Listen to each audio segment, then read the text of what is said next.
Um, and hello, hello. If that worked the way I think it did. Oh, and it sure did. Hi.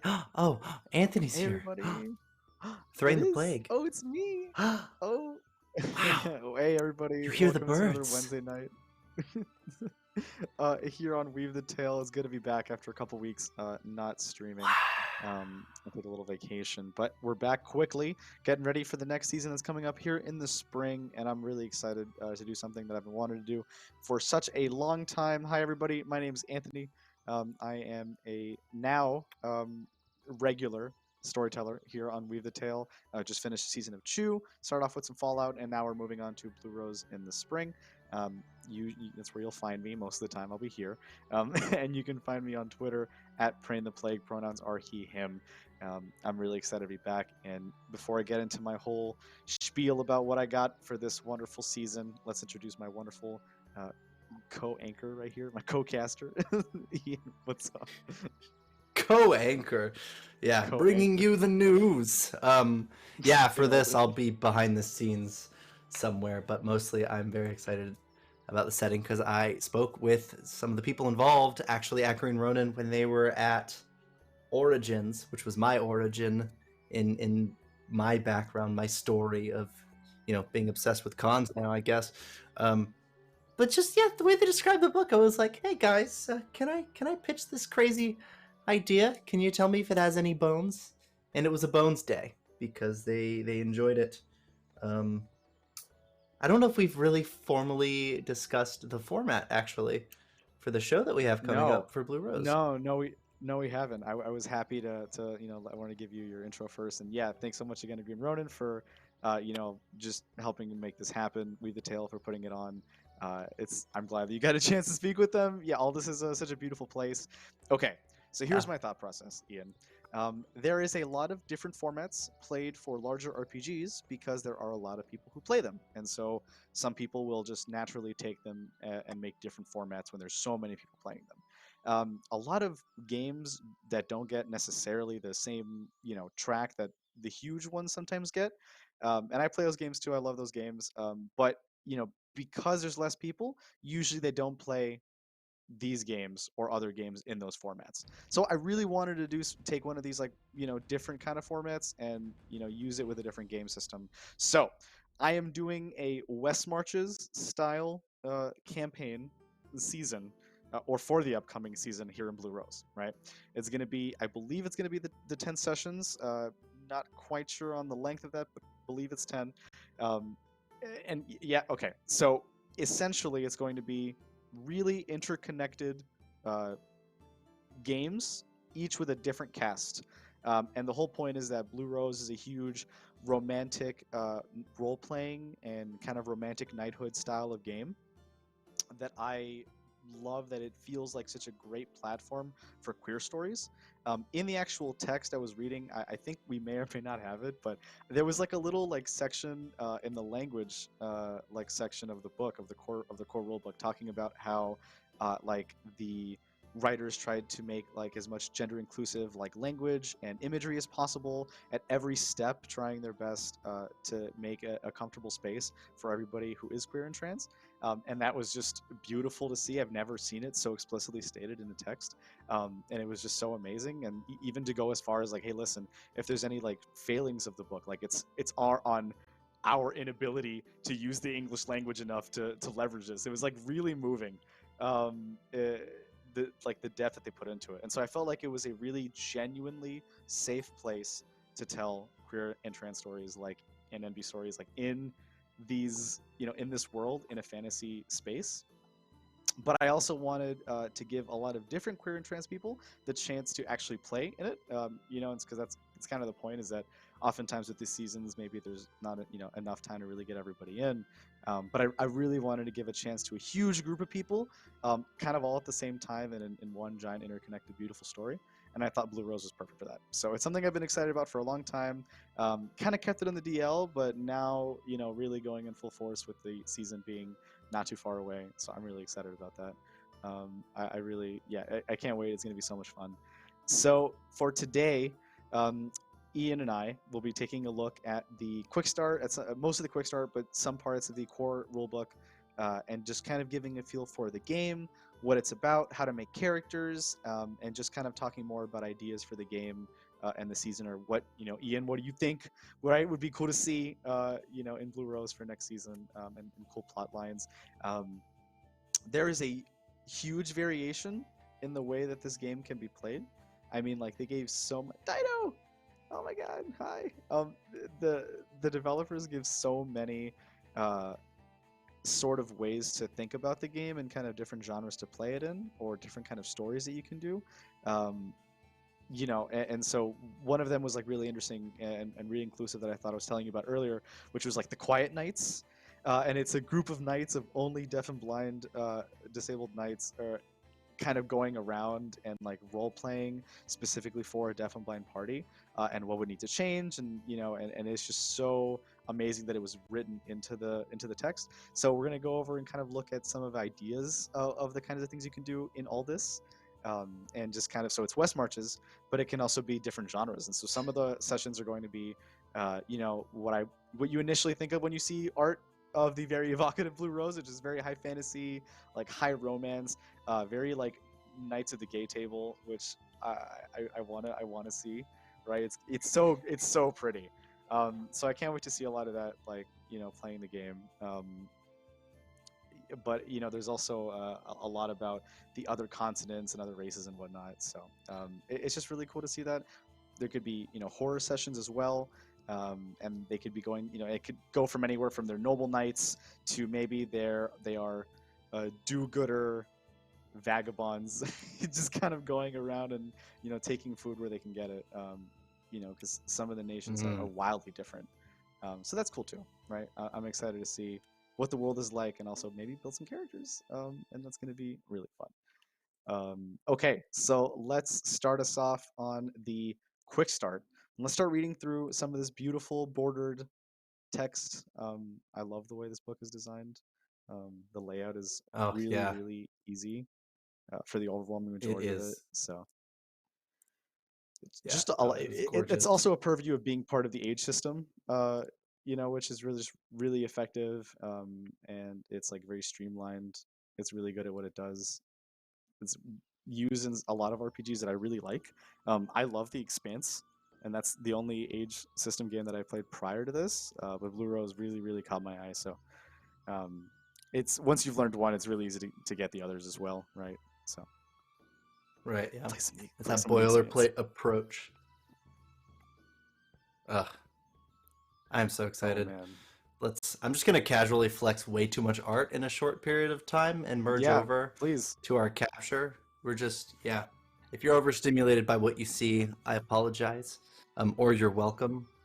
But I'm gonna get the quick start over as well. Yeah, and I'm just gonna go and start Mm. displaying some of this beautiful Mm. art. So this is Mm. actually a member of the forest folk. It is a race, and they live in the forests near Aldis, and they're really communal with nature. A lot of animism. There's like a beautiful little bunny rabbit, and a little baby So deer beautiful. on the steps, and some satyrs, and fairies, kind of like looking over this like beautiful forest folk like person, who appears to be a very strong member in the world of Blue Rose. I actually recently just got back from seeing The Green Knight not too long ago, so I've been obsessed with the role of naturalism, and nature in roundtable stories. After seeing that, that's really all I've been reading and exploring. Um, so like this druidism is really, really cool, and just it's just been so, like, it was really impactful for me.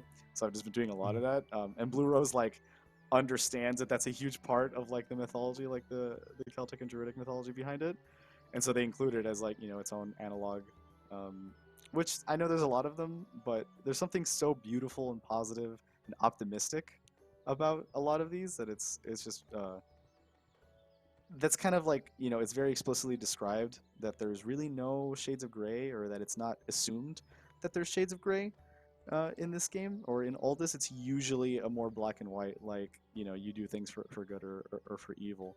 And so Which I is very usually prefer, refreshing. Yeah, I usually prefer Shades of Grey in my RPGs because it's more realistic and I feel like personally like the stories you can tell are a little more complex. But for this world, it's perfect, right? Where there's a lot of like roundtable stories, and you're trying to very quickly feel that someone is heroic and that they're good, they're righteous in what they're doing. And I felt like it was weird that I mean, it's not weird, it's understandable, but it's bad, it's awful that queer and trans community folks don't have a lot of like stories to look at where they're automatically assumed to be the righteous and good and optimistic and noble crowd, where there's not these, where they're in their home territory at least. There's no like, which is to say like nation state, and so long territory, that there's like no need to fight against these issues, right? And they're actually like free, and they're like the default. It's such a huge part of that representation, and there's so few stories like that that I mean, it's just such a perfect place for it. Look at this quick start art. I thought this cover art was like the most beautiful thing. Like, by the way, ties right into the adventure. Yeah, there are animal. There's like an animal, a sapient and sentient, like animalistic kind of race you can play called the RHYDAN.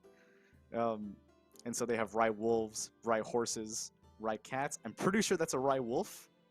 So that's like a real. That's like a, he's looking at you. Yeah. He knows why you're in that forest. Don't be messing with that shrine. Oh, it's so cool. Oh, look at him. Oh, he's so beautiful. And then the altar, yeah, like and so blue pretty. Roses, and just the imagery of a blue rose, which is something that isn't found, and like it blooms like freely here. Yeah, you're gonna find just so much symbolism. I mean, at least I did, or I'm seeing into things, but like, so good. Can you play a direwolf? That's a good question. I'm pretty sure you can play something like that. I think your concept of a direwolf would just be a large rye wolf, and then it would be a direwolf. Like, they do tend to be a little bit larger on their own, so a large rye wolf would probably be about the size of like a giant wolf, and wolves are already pretty big. Yeah, yeah. I feel like you can. Yeah, or there might be some shape-shifting Arcana. That's actually really, yeah. I'm sure there is shape-shifting of some sort. Yeah, Arcana are the spells, and so there are some. So I'm sure there are some shifting spells that would allow you to like grow. So if you play a large rye wolf and then you use an Arcana to grow yourself, and you're also can I play a dwarf elephant? Dwarf elephant. So is the elephant small, or are you a dwarf like that turns into an elephant? Is like a were Pomeranian? All right. Yeah, the were Pomeranian from. Yeah, I see that the pace of this stream has been set. The entire tone of the adventure has been set by the last 3 messages. Elephants, but I would love to allow some rye elephants and then just be a really small one. Yeah. And then use an Arcana to shrink yourself. Yeah, there's a shapeshifter, shaper, talent. Shapeshifter talent. Well, yeah, and then the talent would give you some Arcanum to shift into that form. Bork. Yeah, the were Pomeranian, the strongest Borks that ever did Bork. And then you just change it. Yes. But you stay as a Pomeranian forever. You're just a big floof ball, murder floof. I love the idea of that. Yeah, this is the adventure that goes with it, Into the Greenwood, and it's actually more of this like forest folk area. So that's actually really cool. It's like beautiful art. And there's like there's other rye creatures waiting in the shadows there. So that was interesting. Yeah, so this is published by Green Ronin. Stephen Michael DePesa and April Douglas, head writers on this. That was really, really cool. It's beautiful to see like such an amazing text from this cast here, and I see like all kinds of mentions in Team Ronin here that you may or may not know on Twitter, which is really cool. So it's glad to see. Yeah, I also see Owen Casey Stevens. Shout out! Oh yeah, Owen Casey Stevens. Yep. Yeah. No, it's awesome. Man. It's cool to see a lot of people you know, just working on it and really contributing is such a good thing. So I love Blue Rose. I love it. Mm. I can't wait to tell the kind of stories I want to tell, and I feel like it's just made for it. It's just some of them are just made for it. So yeah, this is the quick start. You can go and get this right now over at the Green Ronin site for free. You can download this and kind of jump into Blue Rose already. There's some beautiful pre-gen characters with full like backstories, and even if you like don't know anything about kind of like the world and the lore of it, like the pre-gens have like a page of like where they're from and what represents them, like what motivates them, and then like what, you know, so just text, and then another page for just their sheet. Which, so the game's really light. Again, H system, so Mm. sheet is one page, right? And it's really great. It's very easy to make characters. Part of the reason why we're making a bunch. And look at the beautiful cast of characters that you can make. Vata An, Vata Shah, which are sort of like the arcane touched race in the game, and there's like a light and a darker version, hence the An and Shah variants. There's Sea Folk, there's Rye Horses, that is a casting party member who could also be queer and trans, you know, who is with you at every step of the way of the party, making the world a better place. That wolf totally is. Yep. That kitty is. I wonder about that raven though, or is it a crow? I don't know. A crow. There's a corvid on the shoulder, doing quite a snarl. Yeah.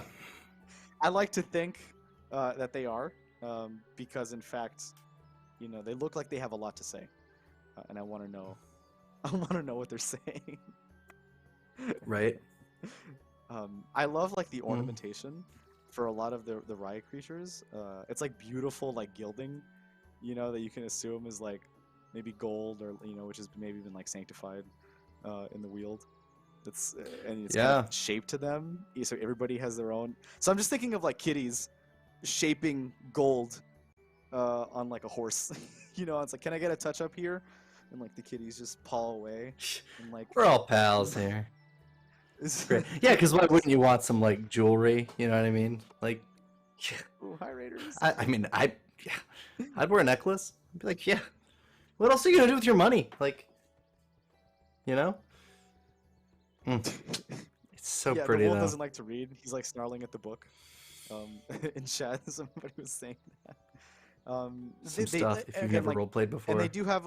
I pity yeah, you. and they have like a lot of the standard, you know, like if you've never role played, you know, what's a role playing game sections, which are really, you know, there's a lot of conversations about them. They're really, you know, useful, I believe, right? Especially for people that, you know, don't know them, or at least it really helps to more frame your idea of what the designers assume in creating it, and then kind of seeing if that's a genre that you want to play or not. Again, Blue Rose, that section might seem maybe a little tame because it's so small. In the core book, there's like pages. Actually, yeah, kind of. This is more of it too. In the, you know, what is romantic fantasy, right? And what the you know, what the designers think about each of these concepts. But this and the core book, there's like pages, you know, of like inclusivity, and for literally everybody. And it's again default assumption, such a huge part of the world that I'm such a big reason why I'm playing it. You know, like again, right? See a lot of Saw Green Knight recently, so nature, right? A sense of environmental consciousness often pervades romantic fantasy with spiritual or magical power, sometimes tied to the land. In Blue Rose, Arcana are a natural expression of the world, not something supernatural. Down there at the bottom right. So that's beautiful. Like it's just you really, anytime you're doing something you're into in nature and you're accessing like the main line of existence, forest folk or hype. If I played, I would probably play a forest folk. I think Like, this is art of the. I think this is art of Aldea. You have like the capital city. Yep. And so it's just like this. There is a theocracy faction, and nation state in the game. So I wonder if that church is like tied to that faction at all. I wonder if like they have a, you know, as right, because like I'm not sure if the people of Aldea are spiritual or not. And if they are not, then that might be like an envoy or an embassy to the theocracy of Jarzon, which is pretty cool, because that might be just be like a... Or your players can just start a cult. That's always an option. You know, cults are always a thing, which is funny. It's funny because if you're trying to play like a particularly dark game of Blue Rose, which I feel at least like one of my sessions will be, then you would play like a horror genre game Mm-hmm. where Mm-hmm. they are from Kern, which is like the Shadowlands. I'll give you the And pretty the art, opposite of this, Dido. the op- the opposite of this background is what Kern is. So it would be a horror genre in Kern, set during the Old Horror Kingdom. You know, genre. and just So like we'll trying to just. play like the most like pessimist. We'll just target. There you go.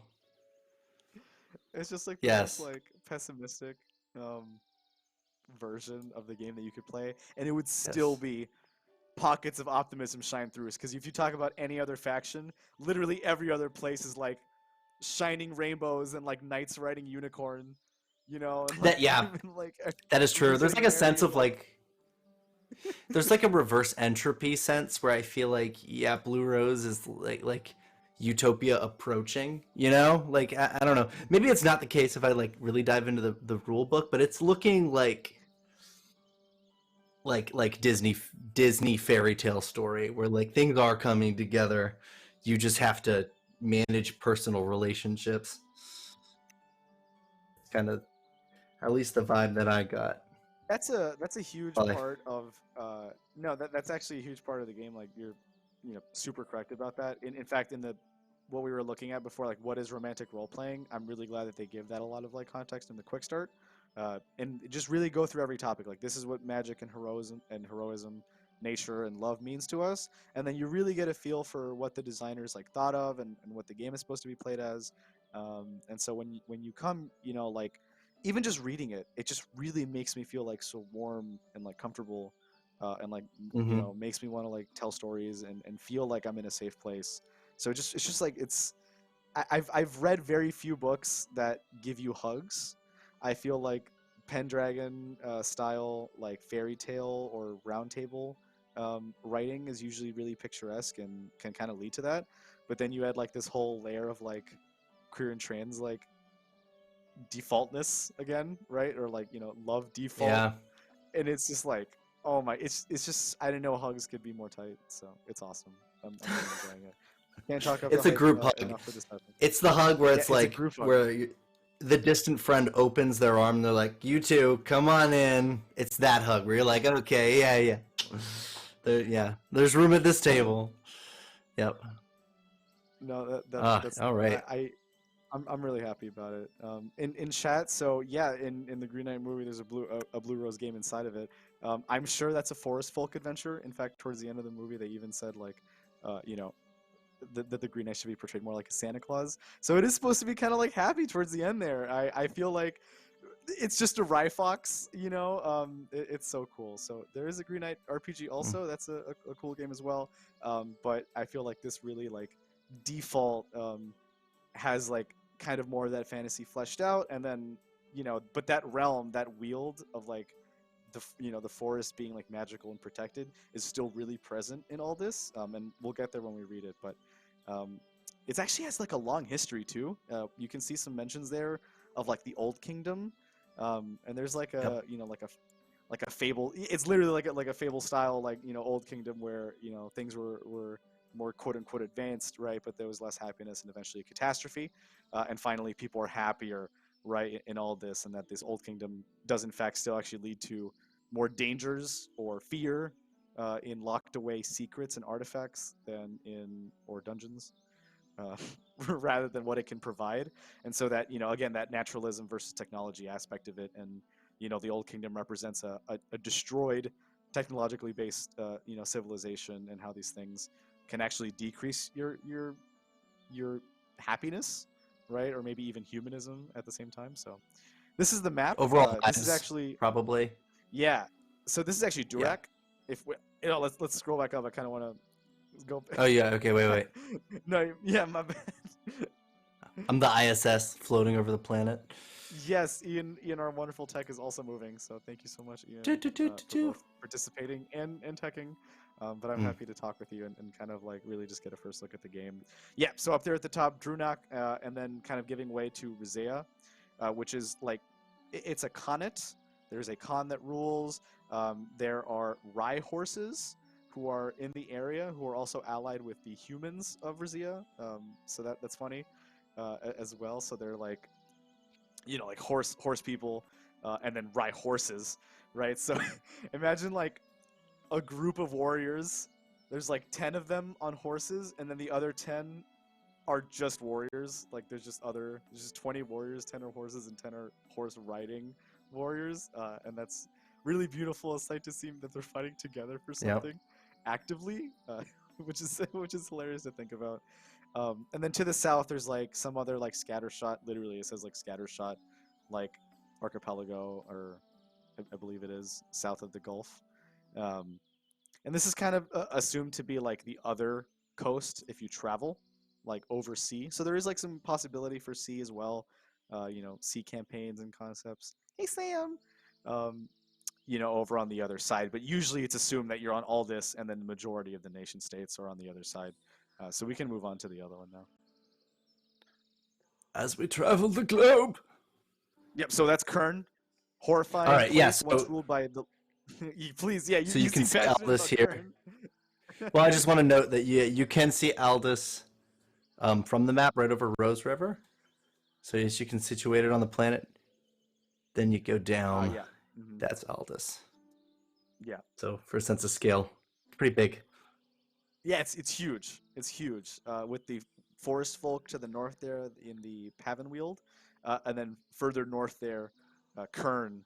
It's like very scary place. Yaza River, Blackwater Lake, Sarn. Oof. Like harsh words. To show. Yes. It's true though. Yeah, they're like scary. Yeah. It's a scary place. So it's this is probably the scariest part of the world. It is a formerly like enslaved population, which is like awful, in Kern by an entity known as the Lich King. And just they recently were freed, and I believe the Lich King was defeated. And so it's the people of Kern are hardy. They have like a pallor to their skin. It's like a dark mountainous place with like where nothing grows, and it's a great place to explore some of the low fantasy horror aspects of it. So I really appreciate the fact that there's like the queer and trans stories are only made more impactful when like the largest nation state is like that, but the other places don't necessarily assume that to be the case. So there's like a matriarchy as another nation state. I believe it is Lartia. Believe it's Lartia. So there's a matriarchy, and they are inquisitive and confused oftentimes about the like gender structures and egalitarianism that Aldous has, because that's not the case back in Lartia, and both male and female and queer or like trans people of that nation state will kind of be confused, and they'll come to Aldous to like seek their expressionism in a place that more formally accepts them. So it's actually really, and because they have their own nation, their own notions of gender concepts, it's really cool to see that divide between the nation states as well. And it really opens up the door for political like tension, conflict, intrigue, or relationships or talking points. And it even says like in the core book is like, if you want to play a member from this nation state, you have to, and you're going to be in Aldous, like you should play this if you want to be confused about what you see and what you experience. And that's really interesting. So it's almost like getting to play like an ally. Like you can choose to play an ally in a different place, like which is kind of wild. On this map where this adventure occurs. Good question. So we are not going to be playing in any one particular place. The majority of the adventures will take place in Aldous, here in the center, towards the west. I would say that the majority of the adventures will take place in Aldous and Pavenweald. I believe, with 10 sessions, at least 4 or 5 of them will probably be here. It's a large place, and I really want to explore the nobles and the factions that are here. I want to treat our queer and trans cast, of which we will have many of, for a West Marches style game, a different cast every game.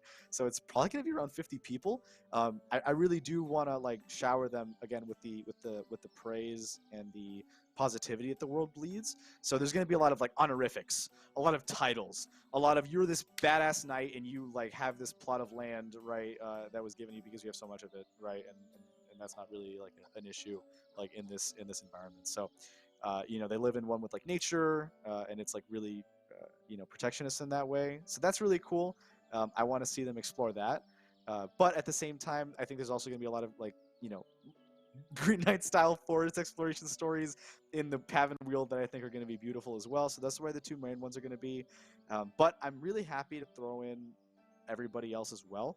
The theocracy of Jarzon is really, each nation state has its own kind of like strata that it's focused around to sort of emulate real world concepts and tensions in a romantic, but play them in a romantic way. So Jarzon is the theocracy.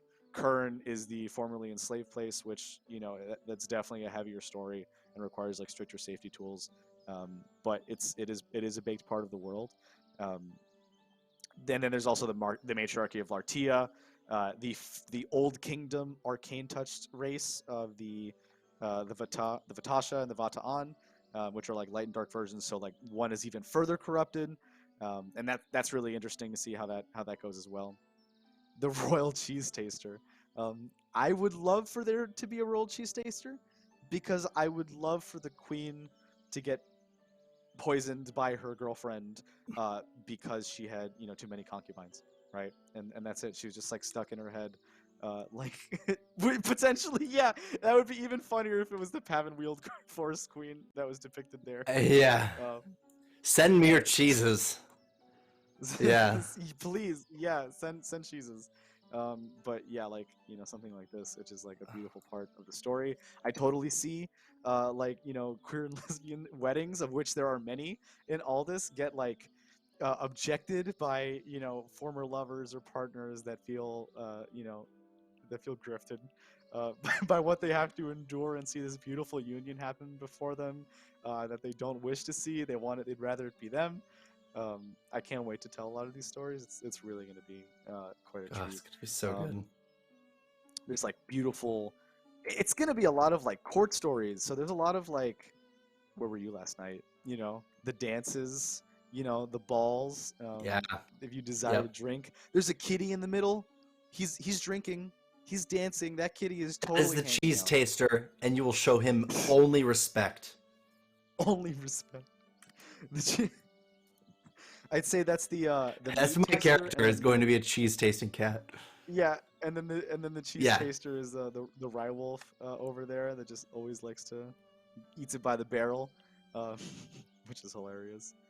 There does seem to be like night people in this ball that are like embarrassed to dance, and there seem to be some sea folk that are really excited to dance as well. So there's a lot of like look at that. There's a lot going on in this image. Everything in this game is like that. Everything is really well put together, and like you said, has a lot of symbolism. So that's really cool. Yeah, dynamism for sure. A lot. Half of character creation is going to be building relationships, and then assembling what is effectively a graph that it's true. dictates like interplayer relationships. Yeah, it's like nodes. You have a little like this person. It's like someone trying to explain Game of Thrones, where you're like, this person has these kids that are off doing this thing, and then this person lied to this person about this event, and you sort of like board it out. It's gonna be like Chew, basically. You're just gonna have like without the yarn, you're just gonna have like a scatter. Yeah. I am bringing. Funny you mentioned Chew, because I'm bringing a lot of Chew into this game. Yeah. Okay. Anthony, we have already discussed this, but a shopping episode, and chat is on point with this, because we need one of these to just be shopping, like just a shopping episode, because it's sincerely overlooked. I love the idea of doing like a really fun shopping episode. Usually like because it's assumed when they're like of these like knighthoods and whatnot that they have the means to take care of most problems, like gold wise.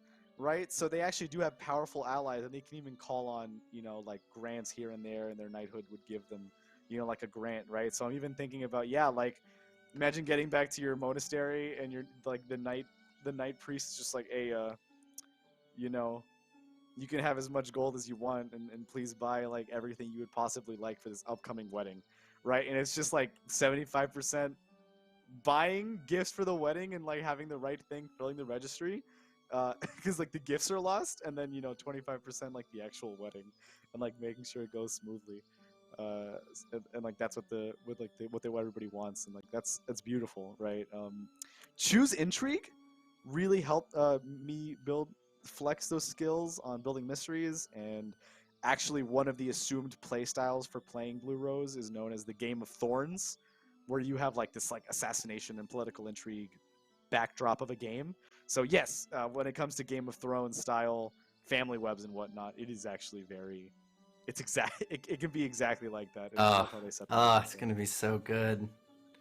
Queer and trans families, everybody. Queer and trans families. This is the way. Like, it is the way. It's beautiful. Okay, so getting back to essentially the character creation, let's start hopping in and making some concepts for some characters, right? These are going to be using, again, the quick start rules, so they're a little bit, more simplified. They're different, right, than compared to the core rulebook. For anything that we really need to refer, we'll refer back to the core rulebook and just kind of get some additional context on it before we, kind of build it. But we'll just be making kind of like basic character concepts and assigning some of the creation process, most of it, to them, and then just kind of thinking about what kind of goals they would have, what kind of relationships they would have, where would they fit in the world, and just kind of give people an idea for the different places in Blue Rose and the different kind of queer and trans people they can be, right? So that's kind of the point. And then afterwards, we'll actually be making some full characters. So as a sub goal, please, right, getting to 5 subs. If we do hit that 5 subs, I see we're at 13 out of 20 retweets. At the retweet goal, we will. I would love to see some suggestions from chat about adventure ideas, and I would love to talk some adventure ideas for retweet goals. For subscriber goal, I would love to make your character based on a description, a short description of what you want the character to be. So after you see us do a couple character concepts, if you want to sub and give out your short description, and it's enough subs and it hits it, please, I would love to do some characters for people who are subbing. So that would be our sub goal. Yeah. But regardless, we will do some characters, both some NPCs and as well some full PCs. So let's get in it, right?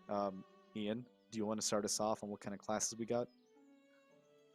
Yeah, so basically 3, and it's going to look a lot like a Skyrim level up menu, because I think what we've got is Adept, Expert, and Warriors. This should put it more aptly than any other source.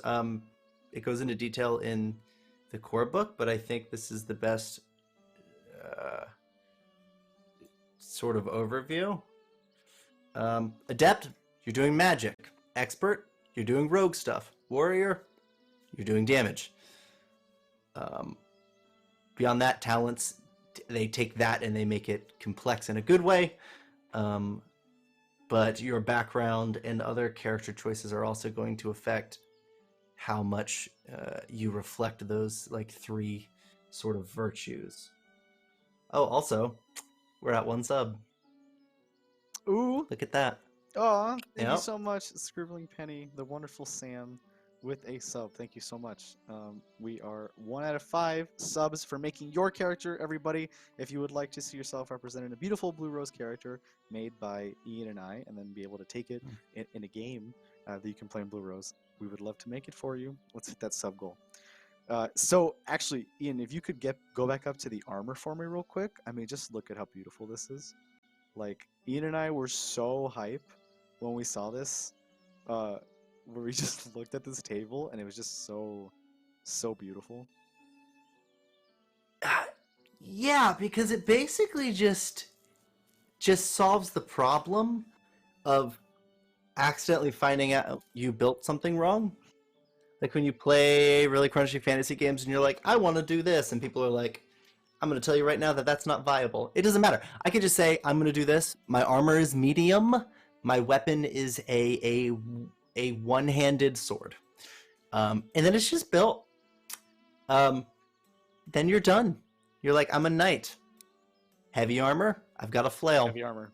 Heavy shield. We're not finding out that I put the wrong thing into the wrong stat. We're not finding out that I am making the wrong attacks. We're not finding out that my method of healing isn't applicable to the god I worship, or that I can't use a bow when it's nighttime. It's not that. It's just allowing you to build a character, and not telling you that you can't. So when we saw this, we were like, oh, this is amazing, because now you can just build characters all day long. And it just feels like Just it's really super easy. accessible. I love it for that reason. Like, yeah, basically to put that like in a word, like for me, it just feels really accessible. It's like anybody, and this could be for really young people as well, which is what I think is like I'm a queer person who didn't have like those tools to role play like myself, like the person I wanted to be, which I'm much closer to now than I was at the time, with something like this. So like having finding Blue Rose in like middle school type situation, right? And playing this Right. and not having to worry about like, oh, I've never played a role playing game before. I don't know anything about like these fantasy tropes and whatnot. Like it's when you go through the character creation, it's actually really like nice to you, and then you're like, hi, I would like plate armor. Oh, it's just heavy. Got it. Okay. Armor rating this, penalty this, that's it. Yeah. Like and then Yeah. and I love that about it. So it just feels really accessible. Anybody can play it, and yes, if you did happen to play a game where you lost your character quickly for some reason, you were playing like a particularly pessimistic game of Blue Rose, which is not the expectation, but if you were, you could make a lot of characters quickly. Yeah. Or if you're like doing what we're doing and playing West Marches, you can help a lot of people make a lot of characters very fast, and that's pretty cool about it too. And still get that fantasy that you have a different weapon or you have a different kind of armor. So it still have those game aspects as well, and I really appreciate that. It's just about tests and the way tests work. There's a 3d6 baby. there's a super cool mechanic about Blue Rose that I really appreciate, and can really like change the nature of rolls. So these are the standard like simple tests, it checks, opposed test checks, and advanced tests or like sequences. But the important thing about the 3d6 initial is the drama dice or drama die. This is so Yes. cool. On a third die of, oh, and by the way, this is an islander. Yep, that was an islander. It was like cool volcanoes in the back representing like Pacific Islanders, style like analog in this world. Again, really interesting to see like those, everybody, portrayed or having like an analog that they can kind of go to. It's also just like a really beautiful place, like in the art. So that's cool too. But yeah, it's a 3d6. As you can see there on the bottom right, the first two like white die are just any regular d6. The last one, which is green, is considered a drama die, and so the drama die kind of it adds a layer of flavor to your roll. It only matters if you succeeded on a check, and then it kind of determines how well you did that. So a little bit of degrees of success. One is like almost like you almost failed, but you did not. And 6 is like you did it perfectly. And in fact, maybe even, like really perfectly. Like, you went over and above expectations, and maybe the success was a little bit better than you initially thought. I'm pretty sure this is a night person with a Rywolf companion. So that's really cool. Yeah, it is. I'm pretty sure this is a night person. So that's really beautiful. Yep. They just really I mesh don't know. together I so could well. be wrong because I'm only just getting into this, but it almost feels like they're taking these classes that you like to play but are clunky, like your typical summoner, where you're like, oh, now I control two things, or your cavalier, or your like ranger, or your druid, where you're like, I am this thing, I have this thing, but then you have twice as many people as the other players. So instead, they split it, where it's like you're just two players, and you can be a crazy powerful, but that's a victory you're celebrating with somebody else. So whether or not that's the intention, absolutely implore you. If you want to do the whole like cavalier build, yeah, just be friends with a horse, and then you guys can like both talk smack, and then yeah, take the W together. It's I don't Yeah, know. and be all Everybody wins. together. That's so Yeah, that is cool. true. No, it's good, but no, but that's how nightly people would bond, or so goes the assumption. That's really cool. I love that idea. You're right that relationships are such a baked in part of the game. They're expected, and you're supposed to like flex your emotions and humanism, and really kind of tap into that emotional part of yourself. Another really beautiful part about the game, it just really brings out, and it's very evocative, and it really draws out bits of emotion, and just it makes you want to feel, uh, feel okay to feel, and are rewarded for it as well, right? So it's just like a really positive like feedback loop for this game. Yeah, like well, so there it's a big thing they say too, Dido. You know, no killing each other this time, only love. That is a an assumption of the game that that's what those stories are gonna. Yeah, exactly. Well, you're gonna be crying while playing this? Like, yes, it'll evoke those kinds of feelings.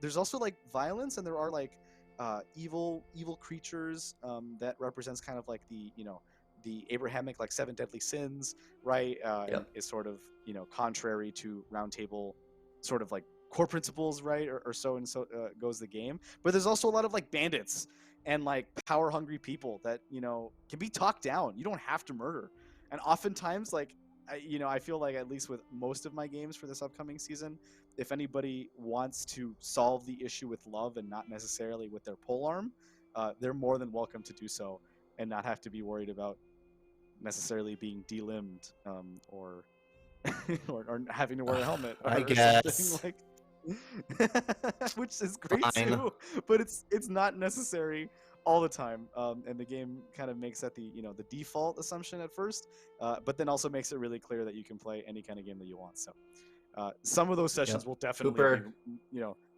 more messed up. Thank you so much, Hooper. Yeah, I saw. Oh, Yeah, thank you big with shout the out for sub. that. This looks fun. Oh, Hooper, play. We're casting. We yeah, need play. literally, yeah, anywhere from 4 to 5 players per game. 10 games, starting in January for Friday night. So that's between 40 and 50 people, sitting where I'm sitting.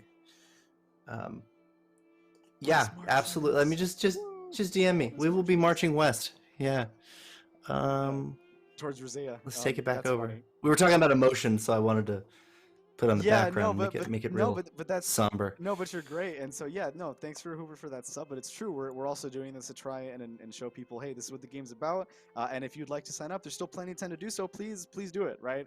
If you see this and you'd like to play with us and you'd like to tell queer and trans romance stories or just romance stories of any kind, please feel free and welcome to come and apply. Words. Oh, words. So there are also stunts. Most checks, you will have like if you roll doubles on at least 2 of your die, you will gain stunt points. Um, the stunt points are equal to how high you actually like the doubles that you roll. So if you get 5 stunt points because you rolled 2 5s, you can do 5 stunts all at the same time, basically, and you choose the order that they resolve. So that's kind of wild. It really like changes. It's like a super combo multiplier to something. And there's combat stunts, there's exploration stunts, and there's roleplay stunts. And they're separate. There's like huge lists of them, so there's a lot of like to really choose from.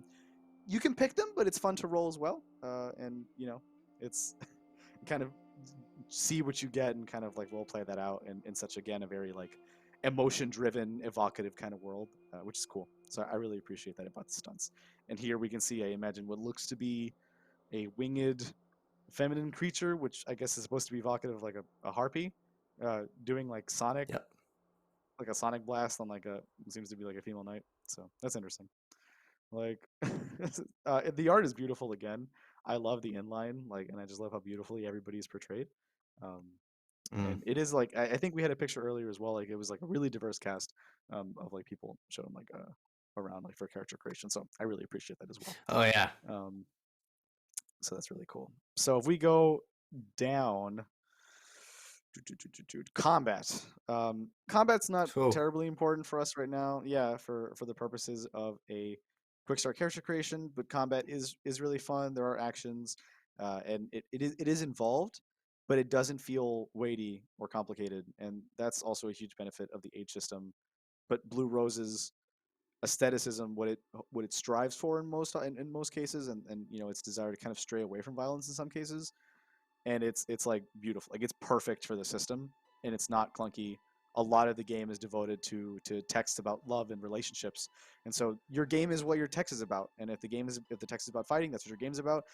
There's really not necessarily a whole lot dedicated to fighting, but there is a an amazing ton dedicated to who you are and like your place in the world and your relationships, your family trees, your friends, who you can affect, why.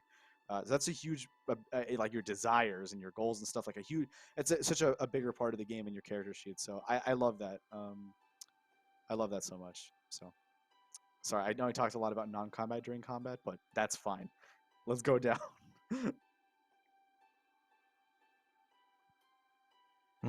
I'm still mesmerized by that sword.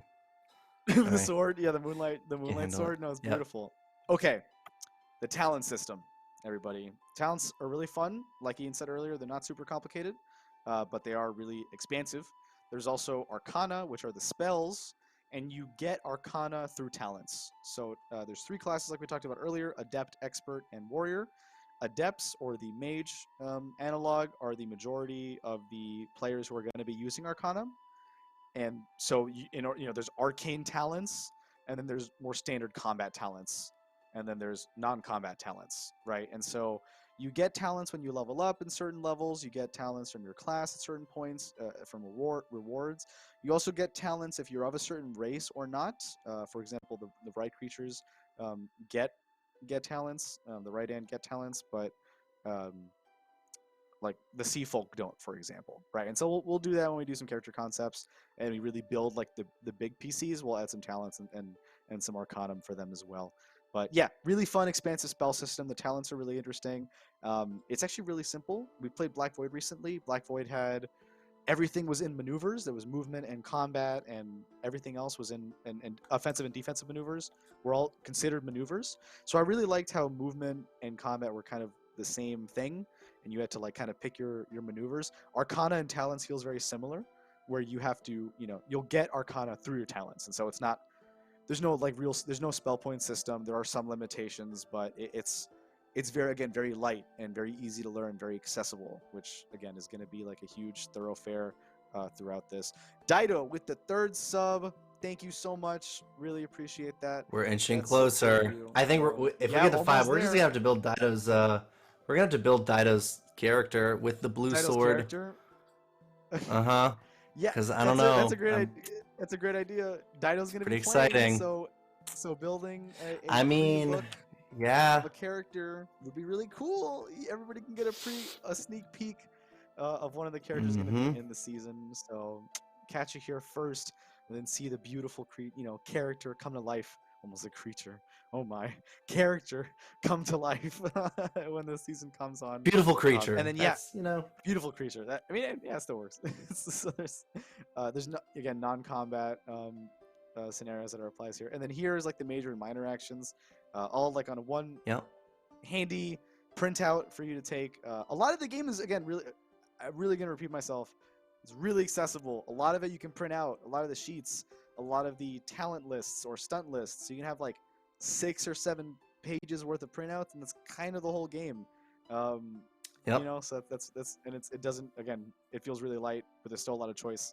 But there's no like system mastery where you feel like you're making the wrong one. So really, really fun aspect on that. Right. Personally, Ian, let's go back up to talents real quick. If you were a Blue Rose character, Ian, what would you want as a talent? Ah, man.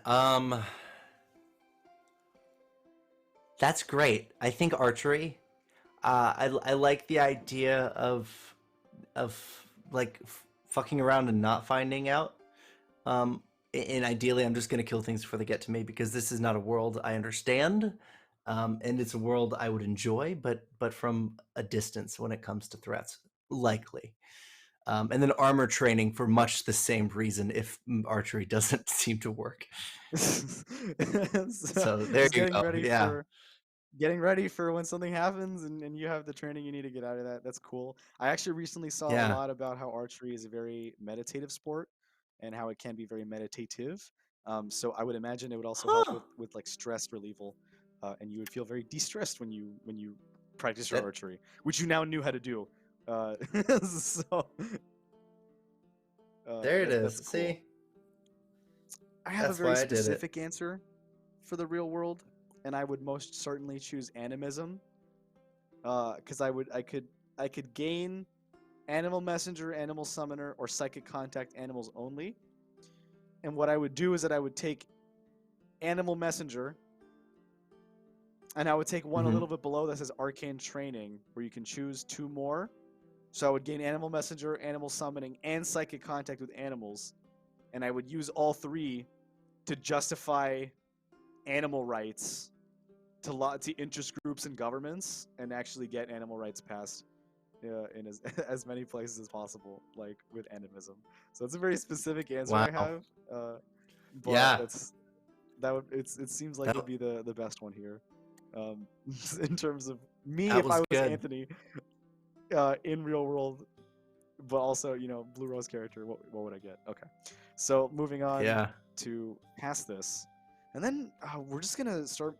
Yeah, we're getting near the end of the quick start here. After this, we start to get a little bit more like pre-gen characters and like tables, which is great, but we don't necessarily need to read those.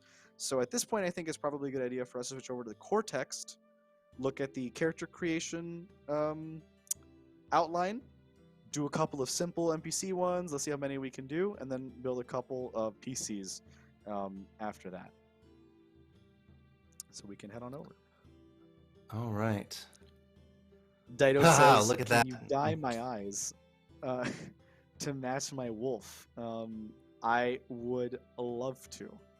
Right? Why would you? Yes. I would love for you guys to have the same eyes. I And think then we're already to be building these scared. characters. Oh yeah. Okay. Let's do it. Yeah, Okay. So Scribbling Penny, Dido, give us names or something, because I mean, look, just look, how gorgeous. Also, I think I'm gonna crack open a PDF here for a second. Um, oh man, that's so funny. yeah. Oh, there are Wolfkin. Interesting. Yeah, there That's are something that. Rywolf. Yeah, I'm reading the messages from Sam and Dido here in the chat, and I'm just trying to make sure. So it seems like Dido wants the wolf, and Sam wants the sword. I believe that's a. I believe that's what they want. Indeed, of course, gorgeous. Okay, so hell yeah, awesome. Okay, so Dido's a Rywolf. Done. Right? That's I think that's Dido's easy to take no, care of. Dido's playing the night person, Oh, the night and person? Sam's playing the wolf. Okay. Yeah. And Sam's playing the wolf.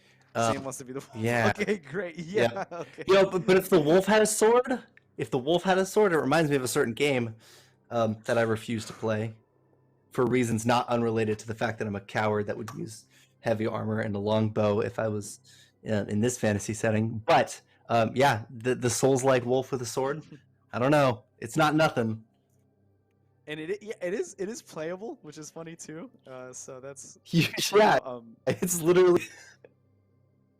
I recently saw this Yeah. video of a I recently saw this video of a dog who had picked up, I'm pretty sure it was from my home country of Guatemala, but I'm pretty sure he picked like I thought it was he picked up like a machete, and a person was using like the dog thought that they were playing, um and that he was like trying to swing the machete back and forth so his owner would like take it from him like they were playing tug of war, and the owner had to use like a garbage can lid to like shield himself. So you're Jeez. right, that's totally a Rye Wolf and his companion, like it's just having a fun time, so that's hilarious. Okay, so Right, wolf Sam will be energy. the Rye Wolf. Yeah, and Dido, what race would you like to play? We'll do that one first, and we'll move on to some of we'll do the NPCs after.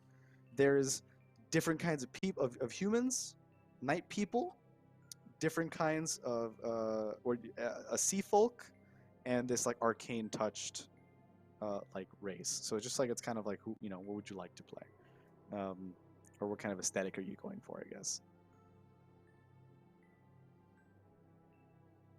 And we'll get back to Dido on that, but yeah, like we're looking. So any humanoid race would do. In the meantime, oh, night person, yeah, the night person. Night Okay, person. hell Yeah. yeah. So it I mean, actually the art is they're actually basically perfect. orcs.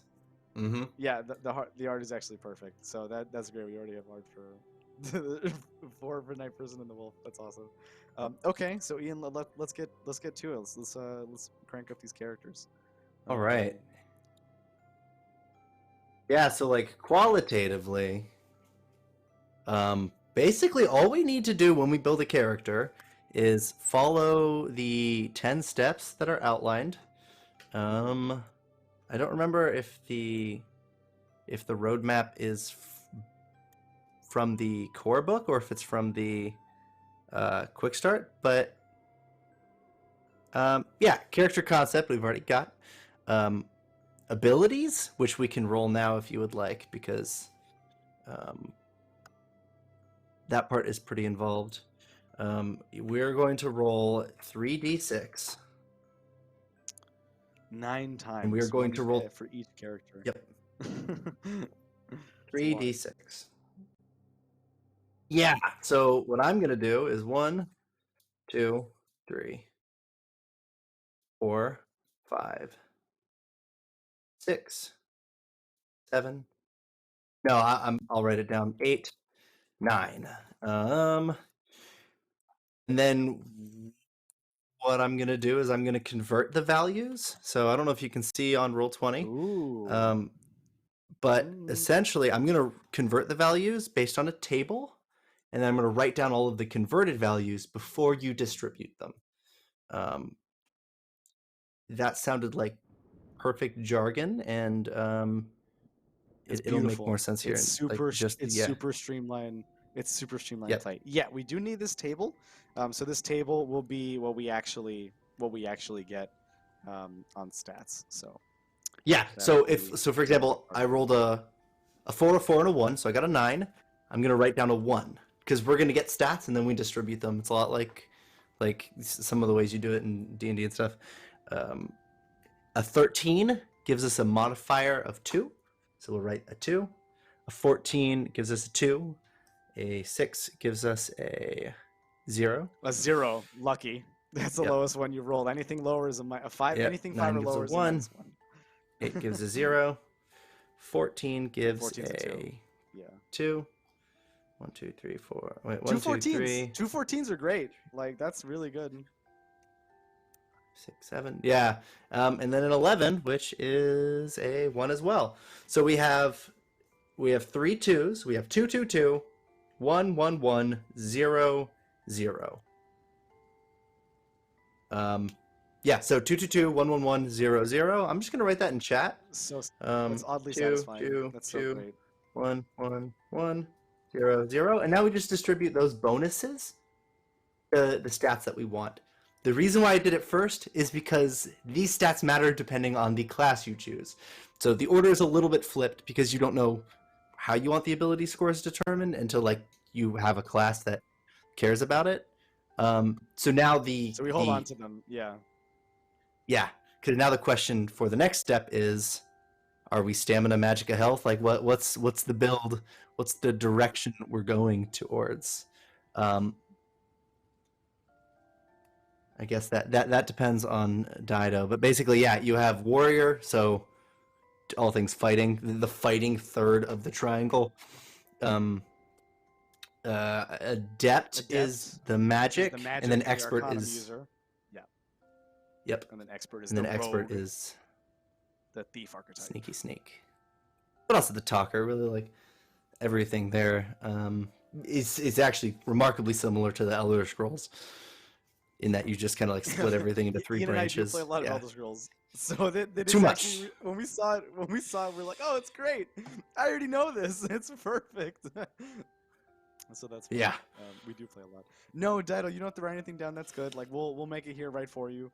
This is just gonna be a fun interaction where you just type out what you want, for certain things, and then we'll be happy to craft it for you. That's funny. Ooh, so Dido with the proposal. I'm putting this relationship in the sheet already. This is already gonna be part of their relationship when they get to the table with this. Like, this is so perfect. Oh, I love that Blue Rose gives me the tools to really like contextualize their relationship prior and give them like status and power based on it. So it's great. Yeah. If you're going tactical, you're gonna want. I feel like you're gonna want an expert and a fighter, in the same way that like rogue on the flank kind of thing. So Dido, if we take you and we go expert, then with our wolf we'll go, yeah, hack tactics. Wow, this game might be a little bit more brutal than we expected. I'm not gonna lie. I don't know. Hack tactics. I think that they're gonna. I think that a lot of people. Will, yeah. Okay, expert. I think a lot of people will like maybe build their character with. I'm sure some people will build these characters like because they like want to keep their character safer sometimes, and it's like a who hurt you, where you gotta build a character where it's like I won't die no matter what every time, and that's fine too. Oh yeah. But yeah, but I want to make sure that people know that they don't they don't have to necessarily worry about death, and player consent for death is going to be a huge part of this game. And so it's just something that I just want people to feel safe. They don't have to be brutal, but they can be if they want to. That's so funny. So Yeah, and then it's just gonna be whatever people want. Like, yeah, are we gonna have an oops all combat episode? We're gonna have. oh I yeah. still think a shopping episode would be fantastic. I would love a Uh, shopping. I'm definitely gonna push a shopping episode. Can't wait to see it. I do expect there to be a combat heavy episode that doesn't have to be horror, and then I expect there to be a horror episode that may or may not have combat. Like, so I can't wait yeah, to see because the all combat episode I'm sure is gonna be like the, my military is fighting your military over dominance for this thing that we are incorrect about, and through love, after fighting, we will stop. So I fantastic. can't wait to see that. Um, Ugh. Dress my wolf in the prettiest jewels. Yes, yes. Let's shop for big fat pearls for for your wolf. That would be great. Should we do background? We're gonna do. I mean, probably from Aldous, honestly. I Um. guess Yeah. we can Yeah. eschew I that. think for the night person. For the night person. Let's see. Oh yeah, because I gotta head on over to the background section myself. Yeah, as we waltz across, encrusted in the bones of our enemies. That's disturbing. I love it. Oh, that was a dark one. That was a dark one. Yeah. Yep. Oh, Yeah, the backgrounds are really just going to shape your yeah. uh, So your, it's your focus. skills in a bit.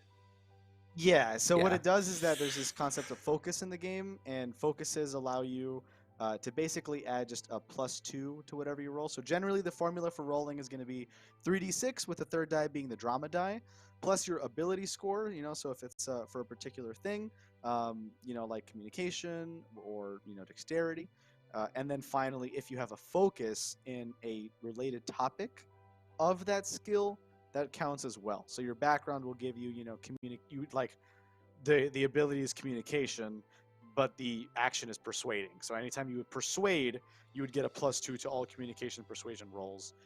Same thing for artisan for dexterity. So crafting something, cultural lore for intelligence, which is really cool. So because like protest music of a certain city, and that'd be really like awesome. And like historical lore for intelligence. So like battles or the site of maybe old kingdom imports or something like that. So it depends, but I think for a night person, I think Alden is always like the the classic, but I think Kurnish and might not be Outcast. bad. Yeah, I think Kurnish and Outcast probably would apply as well. So it just depends on what Yep. Dido's looking to do in terms of ruthless. Or kind. Dido would like to be.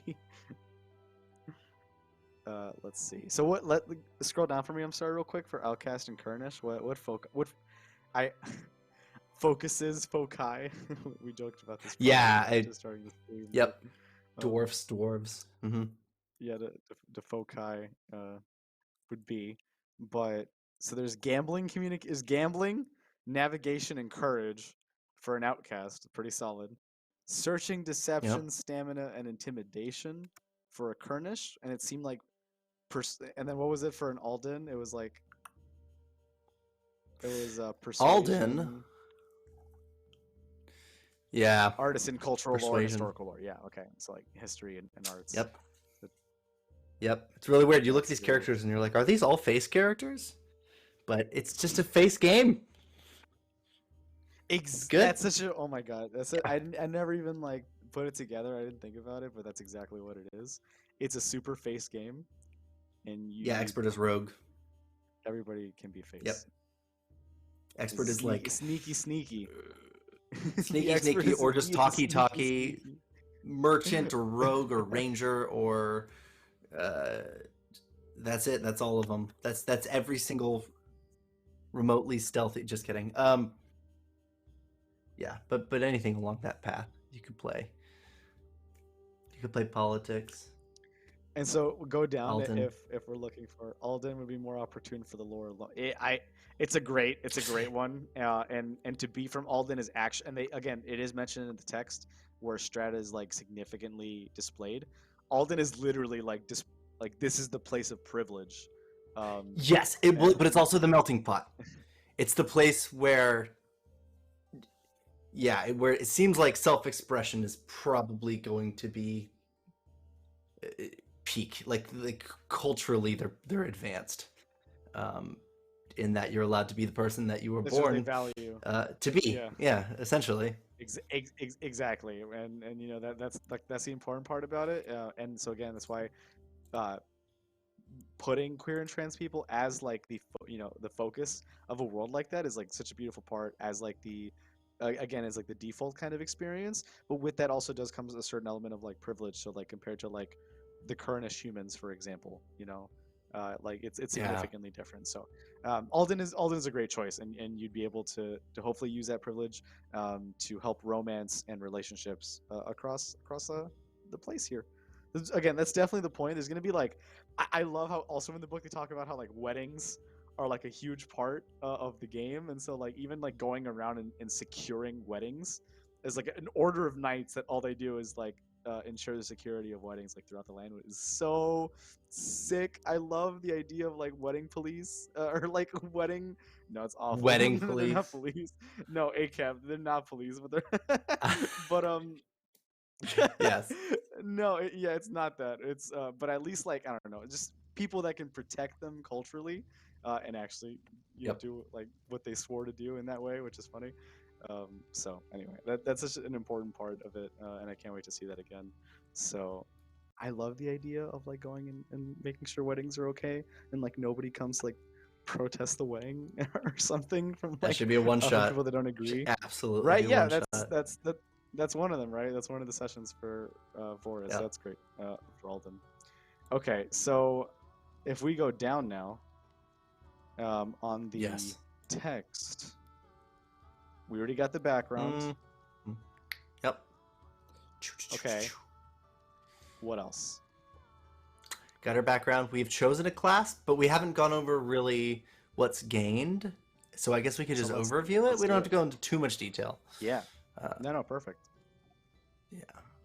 Let's go to expert. Pass all that. And then it's just like, here's casually the entire progression track of the class. So it seems like a lot. It seems daunting, but you also have to realize it's an entire core rulebook. We're just like pacing over. Like here's a 20 level track of what the class gives you. And then that's it. And then we're on to the next class. Like now we're on to expert, just like that. We passed all of one of the 3 classes. Yeah, it actually is really, it's actually really fast. And so there's a couple stuff there about like what, you'll be good at. So like bows, brawling, light blades, and stabs, right? And so Dido can have a bow, some light blades, a staff, or can punch if they want. Yes, there's Giant Kitty. Yeah, I'm playing one named Dawn. Yes. Yeah, so the RHYDAN cat. We're doing. Yeah, after the break, we'll come and we'll do some more characters. And so we already have a Sea Folk and Rhycat partnership here, and we can't wait to build them. So that's gonna be really fun afterwards. Okay, so what's the class powers? That's like the really cool part. So let's go see what that class power is for expert. It's usually talents. Okay, so briefly, primary abilities, secondary abilities. You have a pattern of going from one to the other.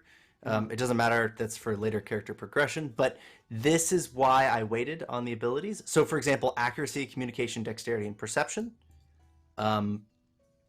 those are the ones you want to put your high stats in. So accuracy, communication, dexterity, perception. If we go back to that chat log where I got 222-11100, you would want to assign them. So, for example, accuracy to be brutal, dexterity to be brutal, perception to be brutal, like you said, and then 1 for communication. And then the rest you can change if you would like, but I'm just going to semi-randomly assign strength for combat, 1 because you're going to do some of that. Actually, we'll swap 0, 1. Yeah, so 111, 222, 0. That's why I waited on the stats. So now that you know what the primary and secondary stats are, you can kind of put them in to optimize for the class there. And then we can also roll health as well. Now that we're on this step that we've chosen the class, 25 plus your constitution plus a d6. Plus 1d6. Something to note here: you don't get a lot of health from your con. A really high con score is going to get you 2 health points, unless I'm missing something. That's the truth of it. So Yeah. I guess it's that health is just considered like everybody has like I guess high starting health, but in a, most of the classes do, even the adept does. Right. But in addition, if you roll really high con, like if you pick an 18, it can be as high as 4. So it still really helps. But you're right. It's not everything. It's not everything like it is in some games. Yep. So all right, animal class parties powers. will do that too. Yes. One of them is brutal. It's pinpoint attack. Once per round, you can add 1d6 damage to successful attack if your dex is greater than that of the target of the attack. So, yep, just basic combat ability, which is fun. You gain +1 defense when you are aware of an attack and not wearing armor. So that's interesting as well if you want to be really, really sneaky and you don't want any penalties at all. So that's funny how that works out. Oh yeah, and we can add them right over to the power section as well. For now, as we go, just a simple copy and a paste. Yeah. As we are level 1. Thank you, Roll20. Nice. Yeah, and then it'll go over. And later then on, and then there's starting talents, like we were talking about earlier, and you can just pick things to make you more experty. So you can do that as well. All right, so that's everything about class. Characters. Oh my god, they're gorgeous. The art is so nice. Like, they've returned. Yeah, these are our which, and the art is warriors. But we do what we want here. So, but here they are in beautiful high res, like big picture. Our wonderful 9-person expert and our wonderful Wolfie, which could be a warrior or an adept or an expert. But seeing a Rhywolf doing spells is hilarious. A Rhywolf with a giant greatsword is hilarious, and a Rhywolf with like a bandana and like a sack of gold that they're stealing is also hilarious. So each of those classes sound amazing. Yep. Okay. Weapon. Okay. To the incredibly simple weapon system in the game. Very simple. Yeah. Dido. Longsword. That's it. That's all of the longsword. There was what was the expert training in prior? It was brawling. It was longbow. It was bow. It was brawling. It was light blades and bludgeoning, if I'm not mistaken. I think I might be wrong about the bludgeoning, but the other 3 are, like brawling, light blade, and bow is all considered. So like dagger is fine, longbow is fine. Yep. Long sword is fine. What did you want to use, Dido? Ooh, I'm so happy we're building a character with somebody who is going to be playing. That's really cool. Stabs. That's right. Okay, now not bludgeoning, not skull bashing equipment. Okay. Well, I mean. Well. You sure about that? The staff is pretty. I don't know. How is that not counting? You know, how's that not in there? That's funny. Yeah, so any of those would be fine. Any bow, any brawling, any light blades. Yeah, light blades are like daggers, exactly, Dido. So that would be Oh, well, actually, if you scroll down for me a little bit, Ian, what's in light blades? Light blades. Oh, down. See, okay, so that's another thing. It's just standard or thrown. So anything that you would consider, That's so funny. yeah, you could have a guitar. You could have like an It could be a Assassin's Creed rapier. like wrist knife. It could be a dagger. Yeah, you It could be a wrist knife. right. Yeah, As long as it's shuriken. standard. That's thrown. Yeah, that's a Yeah, thrown variant. As you divide them by right. standard and thrown. It doesn't have to be like, you know, this particular type of a bardiche versus a polearm, right? For example. Yeah. Unless it does have more of a, because the light blade group. No, yeah, it says knives, daggers, No, dirks, this is short it. swords, lighter, long This is blades, it. rapiers, and fencing sabers. Yeah. Oh yeah, perfect. Yeah, they. Wow, how do we miss that? But yes, on the right they do, they do Yeah. give you examples for what they can be. But again, like we you know essentially is what we thought is true. It can be a large selection of weapons, so any of them are pretty good. So I think Dido probably selected light blades. So I think we could probably do standard and maybe move on for now, unless there's any Yep. other one. Yep. Okay. Cool. So we'll do standard. So 1d6 plus 1 for that. D6 plus 1, and then whatever you make your thing out to be, like you have a lot of free reign there. But yes, so what is next? For some backstab. Cool. Oh yes, and a So bow, absolutely, including a bow. Yeah. So that's easy. So we got weapons. Now on to Longbow. armor. Dido, do you want medium armor or no armor?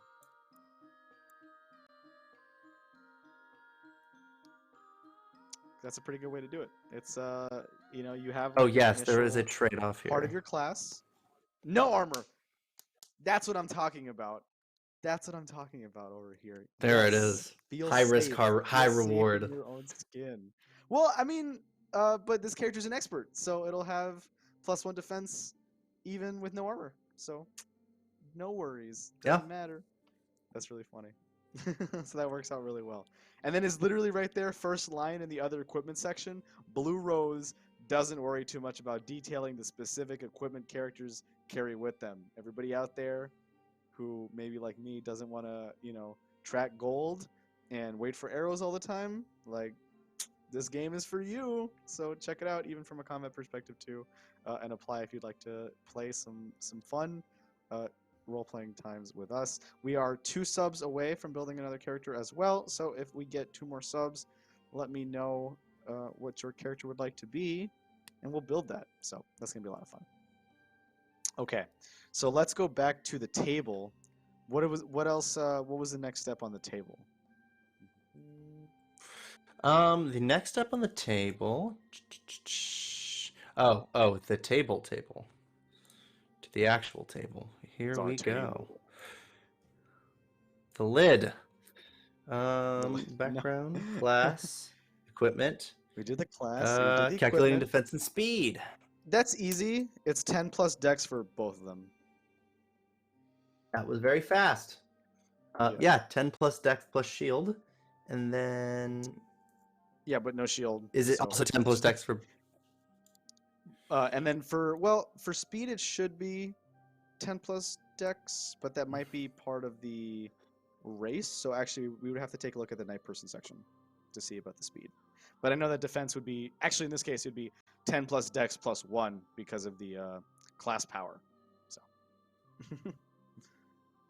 Got it. I think that would 10 be... plus.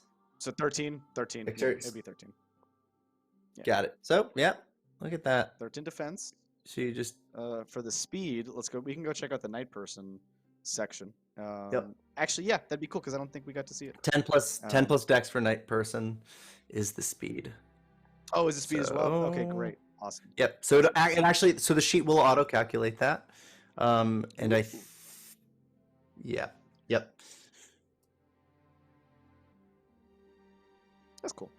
It did. So that's awesome. Yeah. Okay, perfect. So that was it for defense. Yep. Next, we'll be picking a name. So actually, I don't know if we did the night person benefits. Did we roll those yet? Because there's a table No, for we have. those. Yeah, we did. No, we have. That's what I was saying. Like, we can go back and kind of see like the full night Mm. person, like kind of art story and like the different stuff, and then Yep. yeah, we can roll on that table. Take it up. Yeah. So night people might not be what Night you people. expected, but They're so pretty. Look at that baby. Yep. Roll twice. Look at that baby. So your strength comes up. Yeah. So And already you're at one gonna get an strength. ability focus. Yeah, stamina probably beats might. Strength, Honestly, might. I would recommend. Yeah, I completely agree. Like, there's so many ways Yep. to use like stamina compared to might. Maybe. So stamina is a good choice there. I think. Yeah. Good on you, Dido, for that. But look at that! You've got dark sight, and bright light sucks for you, which is okay because you're, Stamina, nice. yeah. You're lacking the stamina. When you Let's see. only for a little bit when you're first exposed to it. So there's like for like a second, a little bit of like Yeah. and then you get used to it. And it's not a problem. At least it's not permanent. Cats can have Um, a little salami, and then we roll Yeah. this twice, and Rolls re-roll twice. Exciting. any pairs. So, 5. Okay. Can you get me another one? Let's Ooh. see. Oh yay, that'd be fun. Boo. I'll do one quick. Powers. 2. 5 and 2. Okay. So in the table, it'll give us focus. We get a dexterity-based focus, which is stealth. So I guess the way that we do it in this sheet is we go to the focus, go to dexterity, and add that. I spelled something correctly, even though people were watching. That never happens. Okay, and then 2, just flat +1 to Constitution, which will and then which will increase health by 1. That's great. Look at that! Come on. And then 31. All right. Thanks, Sam. Oh, See whoops. you soon. I have to do the wrong thing. Bye, Sam. Oh no, the command didn't work. That's okay. Oh no. We'll fix it later. Our table. All right. Okay. Our Those 2 are in. And those 2 are in. Great. So we got. This is done. This is done. Yep. We got night person benefits on there. Yep. And then I'm just gonna copy this and paste it as a PDF fan should. Just put it in Magic. Why not? It'll go in details later, but that's what we have. My beautiful, messy mess. All right, what is next for character creation? Oh, Dido, you're gonna hate this part. You're gonna hate the part that's next. Oh, let's see. What's next? You have to come up with a name. Dun. That's like the classic, like, Yeah. spend 1 hour on character and character creation in like a video game RPG, and then spend another hour like fixing the face and making sure like the model is exactly what you want it to look like, and then 1 hour on name, or so it always feels like. Oh my gosh, yeah. And I'm like, It always feels like a defeat either way.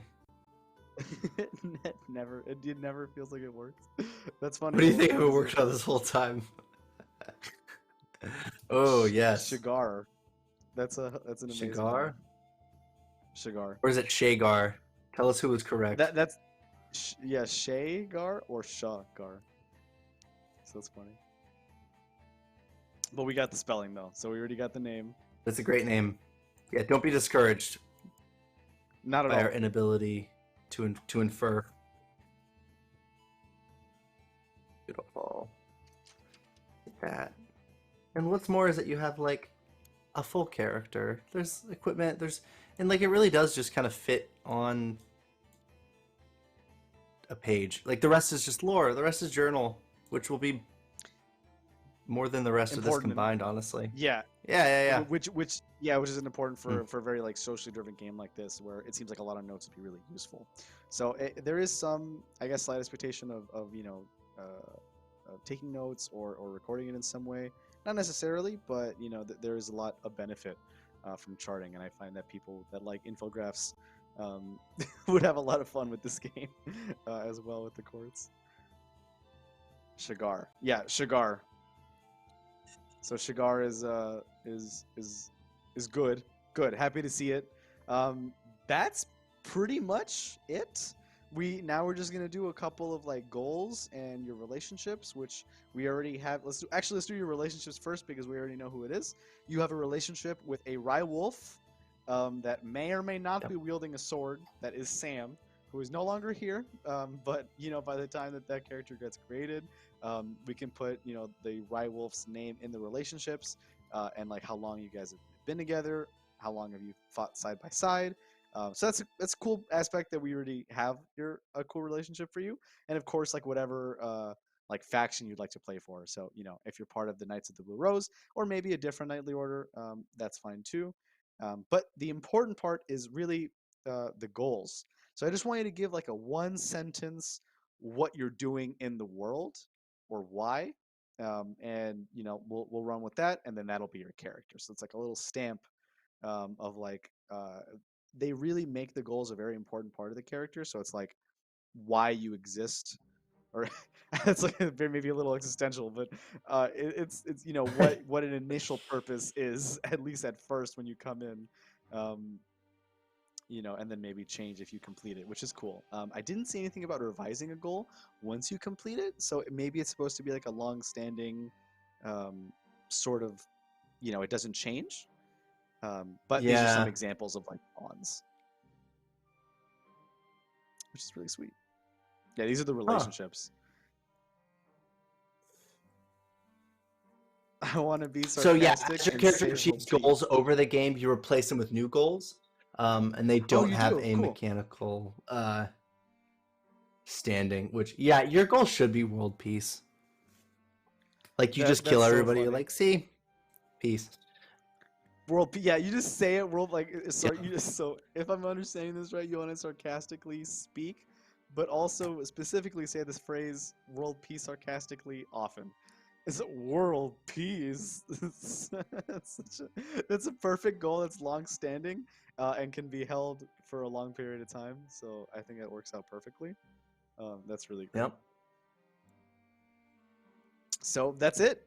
That's character creation, right? We've already finished one entire character with talents, with foci, with everything that would be for that character. So that's really cool to see. Um, this is like it's very quick, and we did this like really taking our time and really like cautiously like explaining every aspect of it. But if you just like picked up this game or even the quick start and you just wanted to play, I mean, this is some of the fastest character creation I've ever seen. Like, which again, Yeah. huge shout Oh out yeah. to Age, but also Blue Rose for really just making that feel really smooth. So that's just really great. I really appreciate that. So that was it. That was one full character. What I'm going to do now is take a bit of a 10-minute break as we've reached our kind of halfway mark here, and then probably come back and then do like probably 30 minutes to maybe a little past halfway, another 30 minutes or an hour's worth of character creation, just coming up with character concepts, and Ian and I discussing fun people that we'd like to see in Blue Rose. So catch us in 10 minutes, everybody. Stay hydrated.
Just bring it out.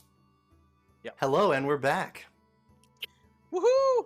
Oh my Hi, god, we're hi. back, everybody, doing some more character creation here for Blue Rose. And this is going to be the part of the stream where we just get into, Ian and I are going to be listening to some fun music and getting into character concept creation grooves. And as we think about who we would like to see in the beautiful world of Aldous and Blue Rose. Okay, so this time we'll be using we were using the 10 steps from the core book prior. Now we will be using the 10 steps from the quick start. And so once you choose this, you can kind of choose like pre-gen characters in the quick start. That would be really fun for anybody who's going to download the quick start. But it's also useful for us to come up with some characters, in detail quickly, and then, kind of use that to flourish some of the world and give our cast some more ideas and suggestions on who they can play. So let's get to it. All right. I don't know if I could even find character creation steps as outlined in the quick start. Yeah. No, they're in there. But what we can do is just eschew some of the rabbit hole choices and instead just go over sort of the options. Yeah. So that way like what to choose, because I like to think we're kind of H&R Block here. Like, we can do the numbers for us, just tell us what you're playing. If the PDF will take us all the way to the top. More happy to make it. Yeah. Okay, perfect. So actually, we can even go back and just use it. Yeah, I don't think there is one. But I think that we can. No, but here's some pretty just art. use the one that was on Roll20. Yeah, we can keep the art there, and then move back on over to the character creation sequence real quick. So we'll do 2 at a time, and let's pick some art. So let's go back to our wonderful board, and pick one. Ooh. It's up to you. I'm gonna show you one, Ian. Let's say. Yep. So I'm pretty sure this is a Vata on and a Vata Shah, and I think that we should totally do Vata on and Vata Shah. Okay. Is it Vata Shah on the left? Yes, it would be a Vata Shah on the left, and a Vata on the right. All right. I will what build do the Vata on. Okay, and I would be happy to build a Vata Shah. And who are we? Are you my lovely wife? Here is that what's going on? We seem to be together. We seem to be in a portrait, of like a family portrait of sorts. We seem to be wearing like fine clothing. Maybe supports the idea that we come from like a regal background. Oh, and you have blue rose in your hair. Wow. So you I hope that's not a retired member of the Knights. Yeah. Or you might be a current member in your ceremonial wear. So that's interesting to think about. Yeah, I'm pretty sure this is actually this is a notable NPC and not a generic art piece by any stretch. But I mean, I imagine actually probably half of this art is such a thing. But we're just kind of like pulling and then making it so that way we have like something pretty to look at. But I have a feeling we pulled like major NPCs and we're just like, what? We did. That's funny. No, we have Ages podcast and iPodcha36 in chat telling us that they're, it's actually Queen Jalen and her husband, who is human and Vatasha. That's super cool. I really like. So I guess we were spot on then, right? Like they were regal. And no, that's really cool. So that they were regal and they were really into. We were close, but I'm hoping to just kind of make them a noble, or similar, right? To play during Blue Rose for one of the players. However, having them be in her court, I think, would be a great idea. And in like her inner court, since I bet they get a lot of questions that why do they look the same as like like they have exactly the same hairstyles and facial features. Yeah. Nah. They're body doubles. No. We're the other Mickey and Minnie. Yeah, we're the other nobles. Yeah. So dating. Yeah. No, we're just cosplayers. Okay. Yeah, we're just let us seek our truth. That's a great answer as well. Okay, that's funny. So we'll use these as inspiration for now, and we'll keep them up most of the time so people can get a look at them. But I'll just go back and forth between and then we'll just do the rest of it. So determine abilities. Again, we're rolling, so let's get to it. This is where we do our roll fests. I'm gonna roll 96 at once, and I'm gonna pay attention to my table here. Yep. Roll. Oh, good luck. She's the one who killed the Lich King of Kern, which is actually wow. really cool. That makes her one of the coolest. Love people that for her in the whole world. Yep. That's pretty cool. So that's a big deal.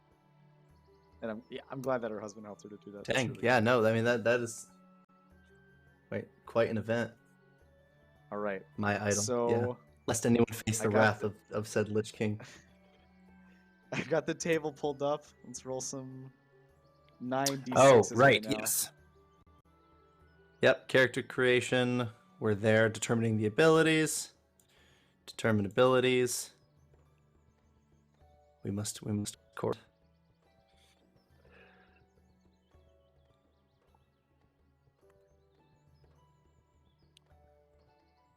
It's 3d6 per, right?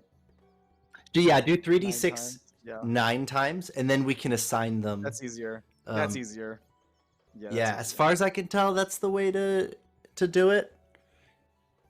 Or one such way to do it that isn't too fringy. Okay, I got some cool stats. All right. For my Vatasha over here. Yep. So just write what each one is, and then sort it. How about you?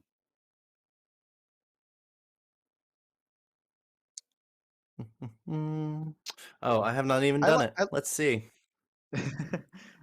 Yeah, you're right. I'm also doing this. Okay. We will do 1, 2, 3, 4, 5, 6, 7, 8, 9. So 3d6, to summarize, 9 times you'll take your values, compare it with the table, to come up with the starting abilities, and then per the way we're doing it, you assign where you would like them to be. I'm pretty sure that's the most common way of doing it, but there are different ways, so ask your narrator either way. So starting from the bottom, a 10 total on the 3 rolls corresponds with a 1, and then a 7 total corresponds with a 0. 10 again for 1, 13 for 2, 9 for 1, 12 for 2, 15 for 3. And up for 3, and 18 and up for a 4. 7. So 14, that's going to be the table, and it's pretty intuitive. I also like how the stats are so small. So doing this is actually really, because I'm looking at the stat distribution and I rolled all kinds of numbers, but really it's a couple 2s and a 1s and a 0s, right? It's actually really simple, and really it's easy for rolls. So and somebody does mention, that's cool that Aegis and I play together. Hey, welcome guys, thanks. I'm glad we have some more Blue Rose fans in here. But yes. Point buy. They're mentioning that point buy is a useful tool here. It absolutely is. So if your group prefers point buy, in fact, probably in my home game of Blue Rose, I would probably do something like roll 3d6, roll 4d6, drop the lowest 1, or roll 5d6, drop the lowest 2. For these, and maybe like a home game, there's plenty of ways to do it. But as long as you hit these numbers, that's what your actual stats would be. And yes, it is a job, Aegis podcast for being a that noble. is awesome. It's really cool. It's and you can just hey, okay, it's more responsibility. It's almost like running for office, and it's kind of what the aristocracy is like. Right. So it's better than having it be the birthright exactly. Hey, maybe even our Vashatar and Vataan will end up becoming further nobles in the court here, maybe even taking the queendom, replacing them silently in the night where nobody would ever see them. Okay, so I got my stats. This is the kind of escapism that's almost sad. I'm like, can I just live here? This is great. This is a warm hug. Yeah, so it's a warm hug, exactly. Exact warm hug. That's Yeah. exactly how I Yep. described it. Okay, yeah, I already got the stats taken care of. Choose a race. We already got that. It's Vate. Yep. Yeah, Vata on for me. And I Vata will, Shar for you. true to this, and for the sake of the exercise, I will choose human. That way we can explore the options there, because there are a lot to look over for our many players that will be, watching this to figure out how to play. Ooh, that's I cool. can't remember. Pacho, that's awesome. We were just talking about that earlier about how the system and the world really inspire humanity and togetherness and positivity. And in my opinion, that makes it one of the best games out there to play. Along with I just really like the age system as well. It's really fun. No, I haven't read the Shadow Tide novel, but I would love to.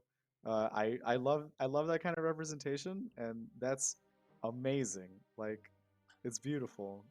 It's ace hero representations and heroes and poly relationships, and that's exactly the kind of characters that we want to create. Like here in Blue Rose. So towards the end, when we get to like goals and persona, like I'm going to elucidate like more on like my characters like sexuality, their place in Yeah. the world. So that's Yep. that's really cool. Yeah, especially I You weren't want to vague. add. I mean, if we're doing You something weren't with so vague. many people involved, the uh, uh, diversity is going to see a much better chance, because a group of 4 can be diverse, but the nature of the numbers is such that you can only get so many like points touched on and so many voices heard. If we can get a group with anywhere from 40 to 50 people, that's a completely different story. And of the people I've reached out to so far, it's already shaping up to be really cool. And that was before I knew just like what the character options were. But speaking of character options, I think I know which one is chosen, All right. and it'll be What are you up? Aldous, Kingdom of the Blue, Aldous. right away. Classic. Yep. But yeah, just gonna go over briefly and stop in case anybody ever needs to pause this. There will be a VOD. We have the Forest Folk, and I'm gonna go over Islanders of the Southern Shores. Another cool like analog first design, which I really like. Instead of like stumbling into representation of certain cultures, they say like, how do we include these people? Then you sort of build the world that way. Um, Super neat. Kingdom of Kern. Also going to stop on that one. I think that's where we explore a little bit more of like the Ooh. darkness. Yes. Yep. Then we have the It's Roamers. a widely A really traveled good hero. sidebar. The Matriarchy and Riders of Rizea, if I'm pronouncing that right. Yeah, the If not, writers, yeah, apologies from the to my Connaught. Rizeans. From the Connaught Yep. of Rosea. Yeah, this is where you ride a horse and have horse friends at the same time. Um, so it's and then the matriarchy of Lartia, like I was talking about earlier, with societies that have like different Yep. gender expectations as like the norm in their territories.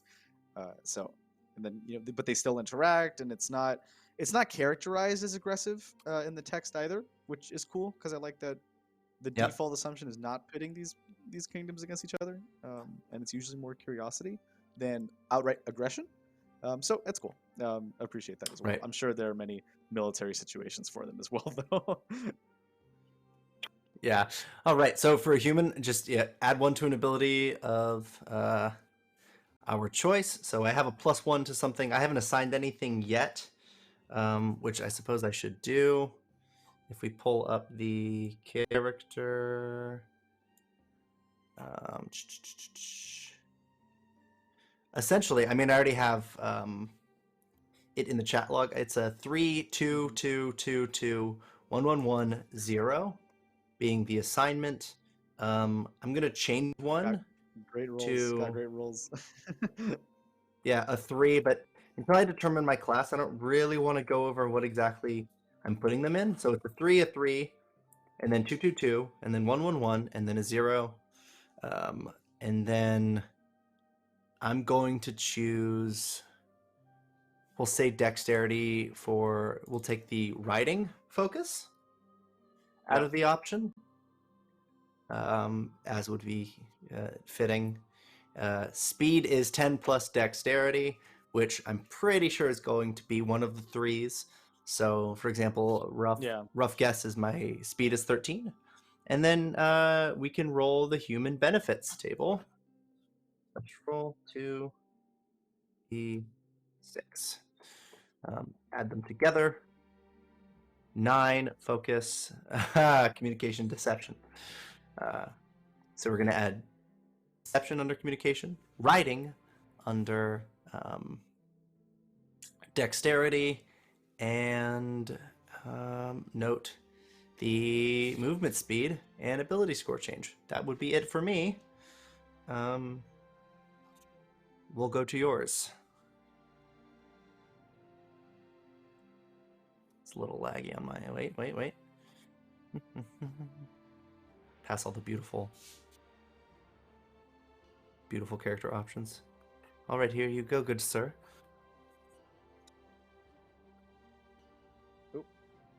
Thank you so much. All right. Let's see. So that's my Vata Shah. But in chat, Ipacha was talking about like their party, and there's a Sea Folk expert from the Pirate Isles. Which, hey, I have a Sea Folk from the Pirate Isles, so hype and solidarity there. Vata Shah Adept Roamer, Vata On Warrior from Kern, and a Rye Owl Adept, which is great because yeah. And Shadowrunner, this is the H system, so you might have played it. And level 13 in a fantasy age game, so that's kind of wild. So, okay, so for me, we are at Vata Shah. Where this, I think I'm seeing RHYDAN. Oh, this cool kitty. Yeah, just we were mentioning sea folk and RHYDAN. So Badger. Oh yeah. The great art for them. Yeah. Okay, so for me, I'm going to choose psychic. Psychic shaping. You know what? For novice degree here, my arcane talent, because I think I'm probably going to be another adept, and because I seem to like arcana in this game. My constitution is considered 2 higher. That's great. So now my con is at 4. My dex is going to be 12 or 2, so 10 plus is 12. 10 plus 2 is 12. And then I get to roll twice on the Vata benefits table. So we can scroll down and then I'll roll my 2d6. All right. Oh, yep, benefits. Aha, yep. And then just make sure to track your other things. Dark sight. Oh, yeah. Which notably works different from dark vision. You can see 30 yards in darkness without a light source at all. There no light at all present, and you can see, which is just, you know. But again, I also have the bright light penalty, but that's fine because you know, I get over it. And it's not permanent, which I really like. I think it's a really cool way to deal with like the dark vision penalty for sunlight that happens in some games. Yeah. So that's really cool. Okay, so I got a 1 and a 5. So 6, I get weapons group light blades. That's cool. I get to have a dagger, which is actually really interesting. That is good. I really like that. And then if you take a class that already gives it to you, you'll take accuracy. the focus accuracy. Yeah, light blades, which is for throne, which is for throne light blades, versus standard light blades. So that's cool if you want throwing daggers. If you want both, if you want throwing daggers and light blade in, so that's cool. Okay, so we'll go into backgrounds now, and you get to pick Alden. So yours are right there. Which ones would you like? You get all of them. So yeah, so a brief overview of all of them before I tell you which one I choose, because it's the first one. We have Alden, which is, yeah, they're all going to have like a sort of geographical tie, I believe. So make sure you keep watch. It's not like you're looking at like cook or barrister. It's really upbringing forest folk. So you're in the Pavan Weald, Jarzoni. So you have, I don't know, some other place. I'm not even fully familiar with the map yet. Let's see. Mariners are so cool to me. I'm a mariner. My sea folk's a mariner. Yeah, go Pirate Isle Mariners. Yep. So yeah, they're geographic, and they give these focuses, and focuses give you a +2, just a +2 like flat bonus to any roll you make. That is that thing tied to that that ability score, right? So if you're Kurnish, you could choose Deception under Communication ability score, Stamina under the Constitution ability score, Searching under the Perception ability score, or Intimidation under the Strength ability score. And so this is just a fun way to kind of contextualize where you're from and have it, have your almost between like the this you have like a heritage ancestry thing going on between your background and like your race. So and you can actually be of multiple descent as well, which is really interesting. And you kind of there's some rules for that as well. So we should use some of those. And the backgrounds are really fun. They're another way to Yep. you don't have to be from the nation state that you might be commonly associated with. So that's cool. Right. Yep. Then we have Kurnish. Yours. Yep. Outcast is more general. But that would be it. If at any point you saw one and thought, yep, we stand the matriarchy. We stand the matriarchy here. No. And then roamers. But those are all the backgrounds. If you see one you like, just pause and it can be yours, dear follow along character creator.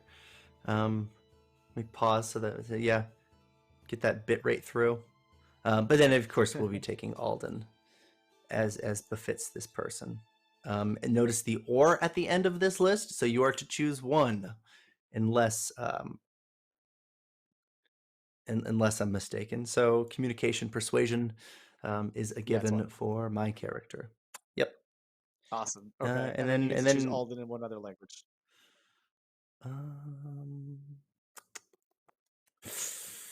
That's probably the hardest choice of them all.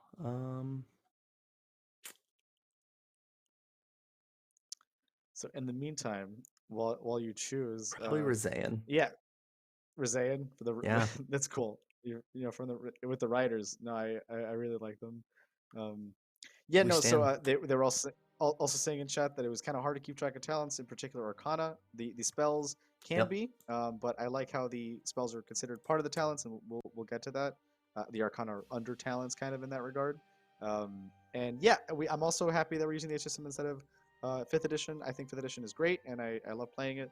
But I thought that the Blue Rose system benefited from just for the accessibility really of the age system, and it's feeling great playing it. And I think it's really intuitive and easy to pick up on. So I'm hoping that everybody who's taking a look at this game for the first time don't feel intimidated, because the game is really, really easy. Okay, so we can move on to my background. I'm going to choose Kern for my my Vatashar. So let's go my Vatashar. So let's go see what's up with that, with the Kernish background. Oh yeah. Yeah. So living under the yoke of the Lich King, and later his regents, Kerns are of all types are survivors. So that's I guess what my character is going to be focused on rebuilding. In that case, I'm probably going to elect to do Strength Intimidation. I kind of want to be Angry Wizard. I kind of want this character to be Angry Wizard, and dealing with that anger, and kind of learning to kind of get past it. So I think that'd be a lot of fun. For this character. So Alden, I'm gonna pick Alden and Vata. Yeah. Perfect. Angry wizard noises. I love strength wizards. Angry wizard noises. Yeah, it's like I press to digitate the door open into my fist. Just every scene is so angry all the time with the magic. We got a recommendation to get the narrator kit for Blue Rose. I think that's probably a GM screen type situation. I should probably get that for the season. That's gonna be a lot of fun. So I thank you for that tool. I didn't know what it was called, but it's narrator's kit. So now that's awesome. Okay, so moving on to classes, I'm going to be picking Adept for my character. So let me assign. I already assigned abilities because I already kind of know them fairly well, but not the secondary. So let me do the secondaries. I did want a staff, a standard. I wanted a 2-handed staff, and my health. Okay. Oh, we need to get a roll. Yeah, roll. Ooh. What'd you get? Wait, sorry, is this for health? Yeah. Because Yeah, I yeah, think you're okay, picking your yes. class now, right? No, yeah, I already did. Yeah, I'll roll I picked mine the as well. depth. Yeah, yeah. So just rolling. It's a. There we go. There's. Oh, wow, it's really bad. So it's gonna be a very weak angry wizard. It's gonna be glass cannon angry wizard. Got a 4. So it's gonna be 4 plus 2, plus 10. So So 26. 26 isn't bad. oh, 20. Sorry, 20. Yeah, okay. It's not. You're right. It's not bad. Yep. 26 is not. Yeah, it's like even if you roll really poorly, like you still. So I'm It's wondering, pretty good. is it the original? It couldn't be the original before the thing given. Yeah. 20 plus Constitution. No, that's It's good. I mean, you interesting. know what? I feel safer in that way. I'm so angry at how weak I am. You will get stronger. And yeah, the fact that it's pure setting is great. I think it makes it so good, even in discussions about the class.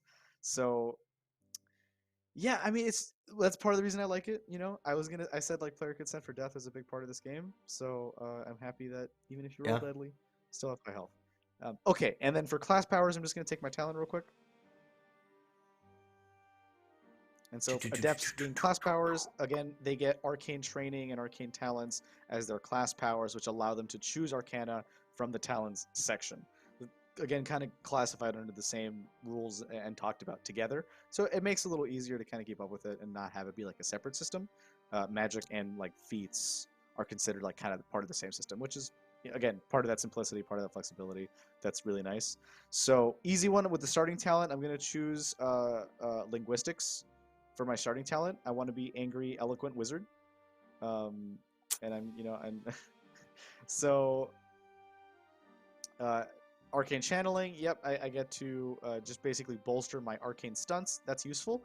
And then for arcane training, I'm going to be choosing wild arcane.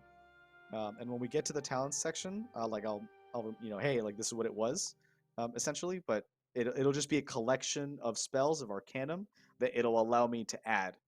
And there are some limitations to use spells or arcanum, but it's Yeah. not that restrictive. So it's not that bad. And Yeah. No. but Definitely. yeah, it's Could try to. feel like pretty easy to use. And then I think we might have just reached our sub goal. what? Oh yeah, with Thorn Oh, Plant. oh, Yeah, I thank you think that very puts us much. at 5 out of 5, including Dido. Okay, So well, so that means we're gonna make wow. Sam's character after this. We have a Rhydog, a Rhywolf to make after this. Um, Yep. so that's gonna be fun. That we do. That we Uh, do. All right, so you're built with your class for level 1. I can go yeah, to so the I'm good. expert. Indeed. All Just right. is a little more involved with magic, so I just wanted to go through everything. But Yep. yeah. Starting health, which I'm doing first out of order, 25 plus con plus a d6. My con is a 2, so I'm rolling slash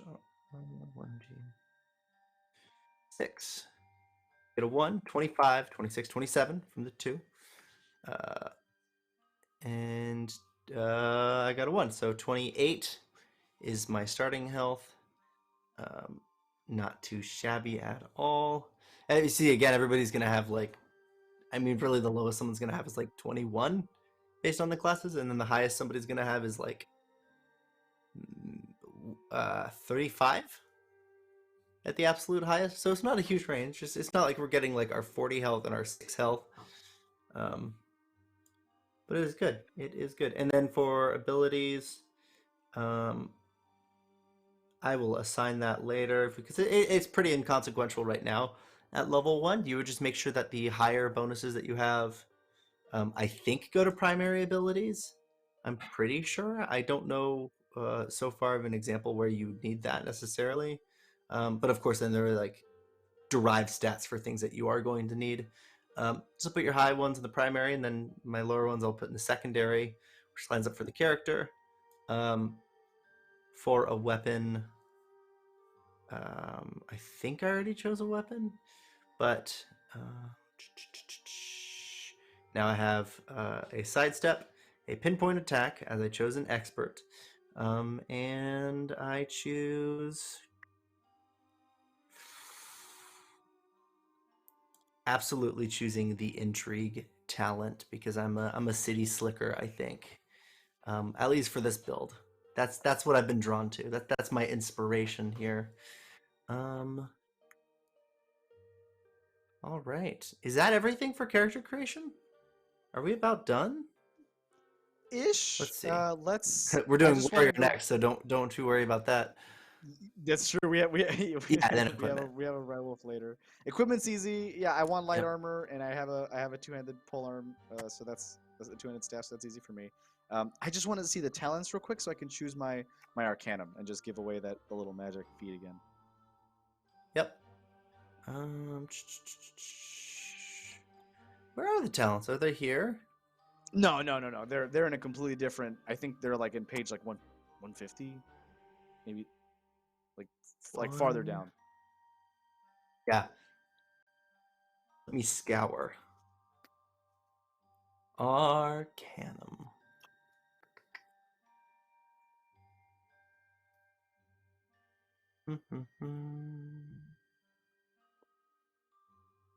I think. Let me see. I will Yeah, my track down the computer's page number. Call me hissing page hot number. air at me as I just go stop. Hissing Okay, hot air I think as I it's. scour. I think it's page 67. I'm completely off about the number. 67. You're only off by like, Yes, 100 100 PDF pages. Yeah, pages in it's not BDNBD. too. Um, mm. Yeah, looking at the Arcana is the big job. Mm-hmm. That's true. This is There the are one. different disciplines of Arcana, and some of them are more like traditional, like fields, and other of them are like a little more like you can't see it, and they're little psychic ways to describe the magic system. Magic is really cool, and so like yeah, the magic can take on many forms, especially in a world like this. I would say yeah, it's very like unseen force, and that's really cool. Yeah. Am I in the right place, dear narrator? I believe yes, I believe you are. If you just, I think if you keep going down, we will find it. Never Talents? mind. Uh-huh. I'm wrong. I'm wrong again. It's 90. I'm sorry. 90. Oh no. Dear friend, you've led me astray. You've led me astray. Aha!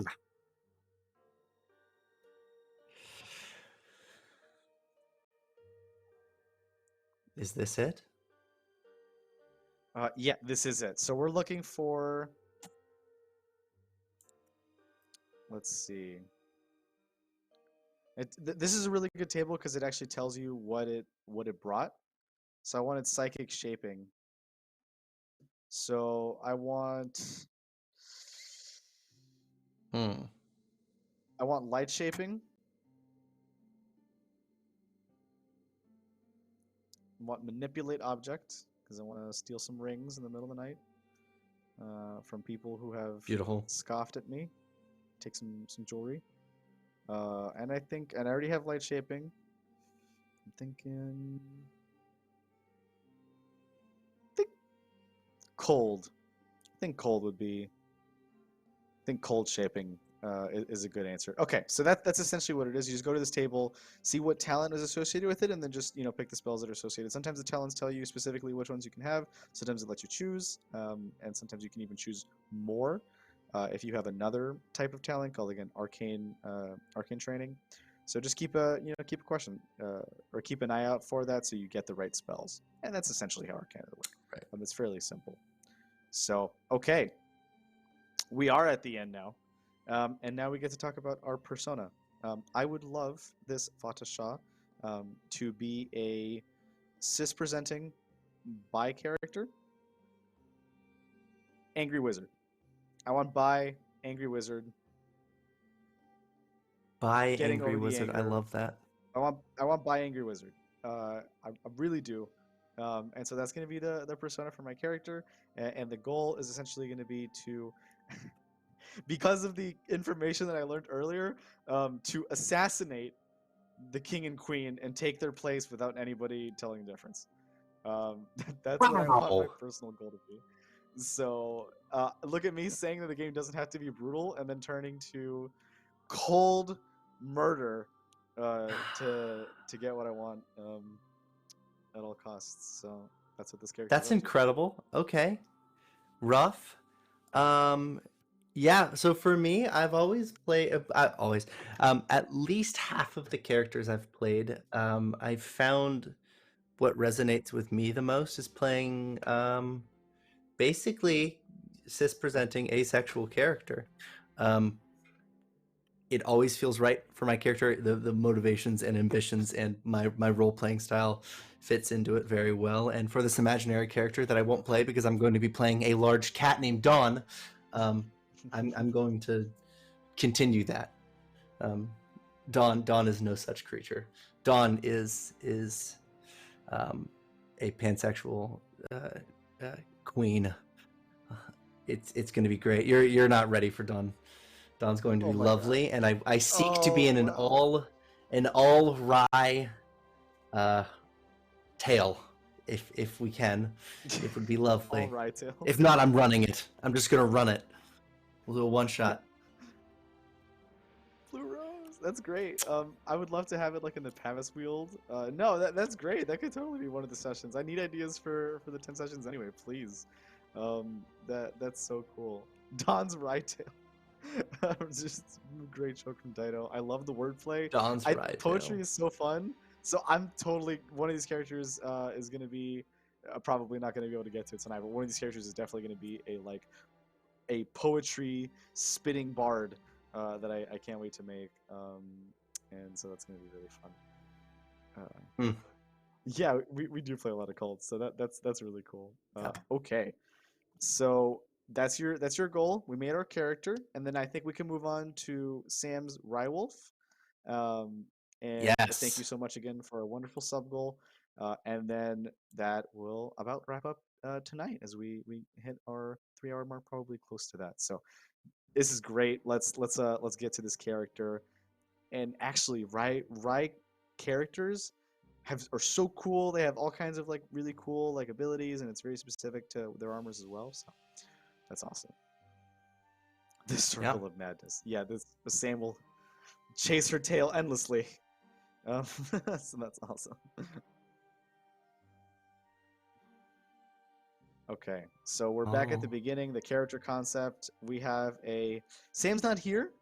She's gonna have to edit the character later, so we're gonna have to run with it. Let's make our best character concept. I think that the character Let's make an assumption. Come from.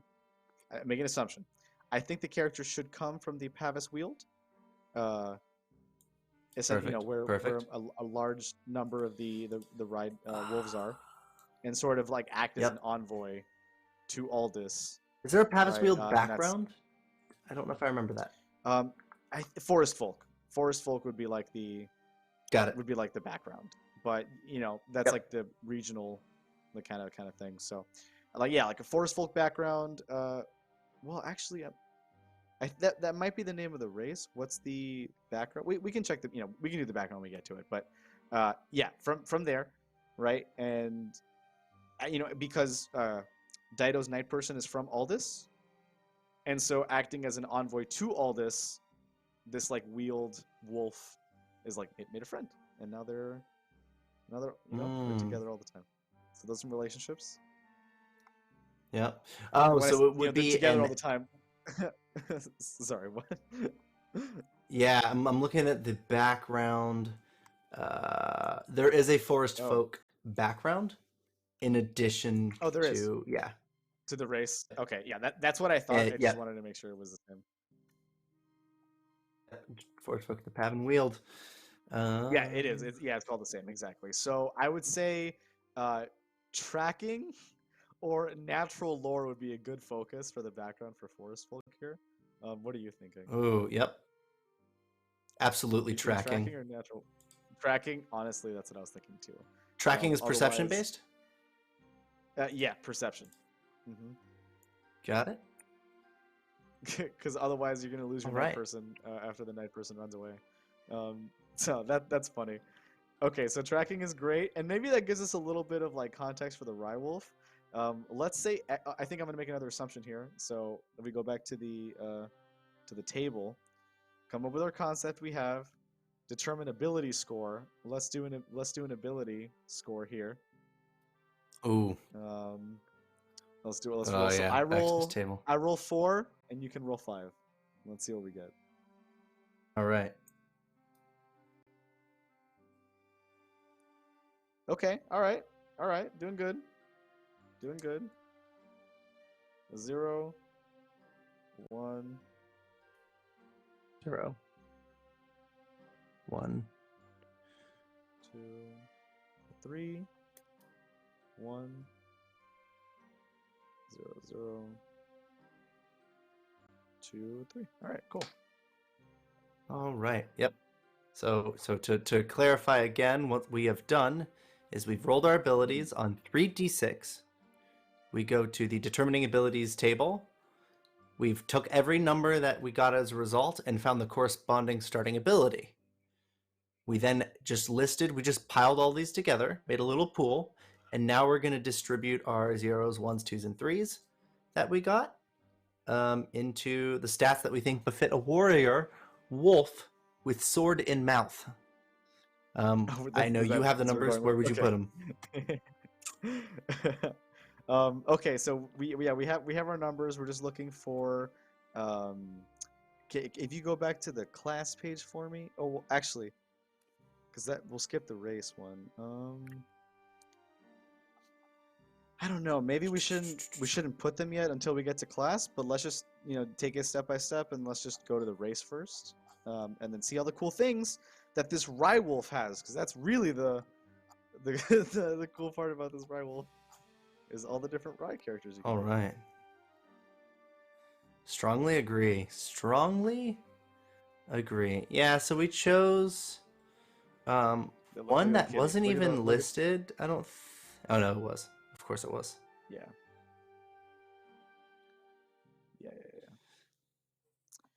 They're most reclusive, and they are found in the woods of the Pavenwheel. Yes. And they live in tight-knit packs. And a friend of theirs is like a friend for life. So they don't bond easily. So Dido's night person is like, that's the homie. That's the homie right there. Yep. Like, so that's really cool. So they're really honorable as well. Okay, so that's pretty great with the warrior. I'm definitely going to advocate for heavy armor when we get there for this Rywolf. So what is a RHYDAN? What are the benefits that a RHYDAN gets? All right. So what we're looking at, basic hero type, basic animal type your hero awakened from. I think we already figured that out. Intelligence, natural lore, or any one perception we get natural focus. Lore. We already got tracking earlier, so now we get natural lore, which was perfect. The other option that I was looking at anyway. So that's perfect. Train in natural weapons. That makes perfect sense. And without natural attacks, he's brawling. So natural weapons or brawling. So both. Natural. Yep, natural weapons or brawling. So yeah, you can pummel somebody, you can bite them. Pretty sure based on the table, we are going to get. Sorry. A wolf? Yeah. So we get. Oh, wow, that's pretty cool. Yep. So just for reference, real quick, you're gonna get some of these, and I imagine you could take more animals than is included here. It's not exhaustive, is my assumption. You just find out what sort of fits. So that's actually a lot of cool stuff. They also do have access to a talent, so that's awesome. Each attack has its own focus. Oh. So you don't begin with it, but you have special access to focuses relating to your natural attacks, because others don't have natural attacks. So that's pretty cool. There are a couple more stats I'm gonna get from the Rywolf table, but let me see that at the bottom here. You gain the novice degree of the psychic talent, but sorry, could you scroll down a little bit? There it is. Oh, but I have to choose psychic contact as my third arcanum, along with psychic shield and second sight. So you get 3. Okay, that's cool. So we get those. That's funny because I got these same for my Sea Folk character earlier. So that's actually really cool that they kind of just get it. Psychic shield. Yeah. And second sight. Okay. And oh, it says you don't choose a background. Oh. Oh. Oh, that's Oh, really they don't interesting. mature in See, humanoid society. in Good human to society. know. That's Yeah. cool. See, So I'm rewind a yeah, couple I'm minutes making this and character another. forget what we said. Yep. You So can okay, understand and and read Alden plus one additional language. So do the RHYDAN not speak? Is that what I'm gathering? Or is it? Oh, it's just saying understand and read. Well, maybe it yeah, just assumes not because the other all of them no, speak. the other no, it's true because the other like the other background says that you gain a language. So if you can't get a background, then you don't gain a language, and so the way that you know, so you can understand and read it, but you have to use psychic contact as your third arcanum. That's why it makes you choose it. So it's all coming together. So you have to speak in psychic. Uh, Ah. you like as a right character. So that's really cool. Yeah. But they give you. I see now why they gave you the tools to do it. So that's awesome. That makes Adepts really cool because they just gain some arcane talents right away. So that's a big thing. Okay, and then +1 Yeah. con. Dex, perception, and Yep. strength. Can we hold on. can we mention how powerful ravens would be at +3 dex? Weasels This as is well, great. but that's It's a really good stat lineup for wolves. Like this is awesome. Bears. And they got looking night great for vision, bite 1d6, bears. and yeah, bears, 3 con, 3 strength. You know, beefy peeps. Disgusting. Cool. Crocodile, you get to be Yeah. scary and you swim. So that's right. Crocodile would be probably the one that I'd pick. I live in Miami, everybody. So you know, which we have alligators and not really crocs, but close enough.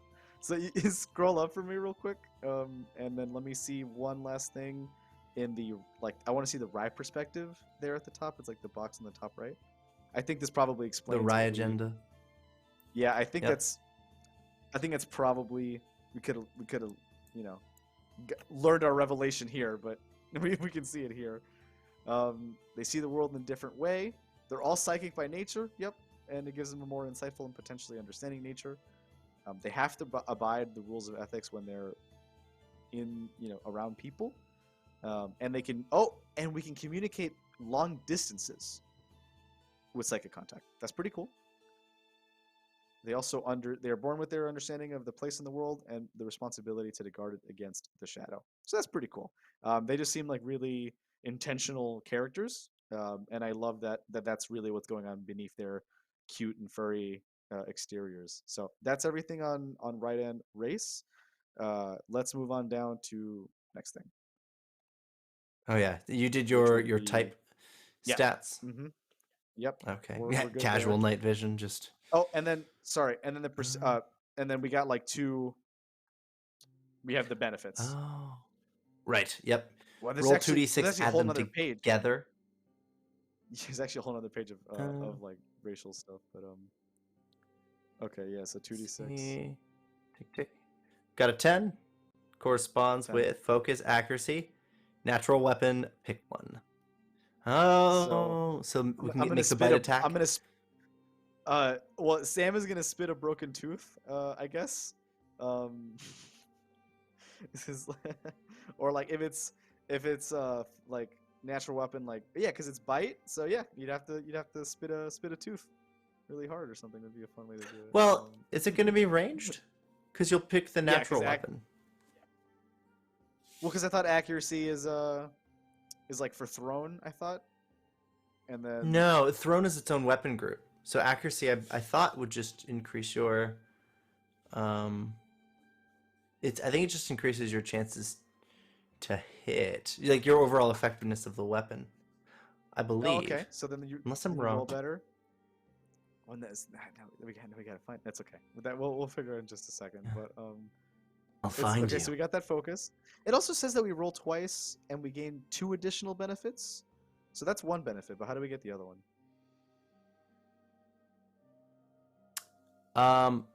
Yeah, I just do the same thing again, I believe. So it's 2d6. Okay. Happens twice. Twice. So we'll roll okay. it again.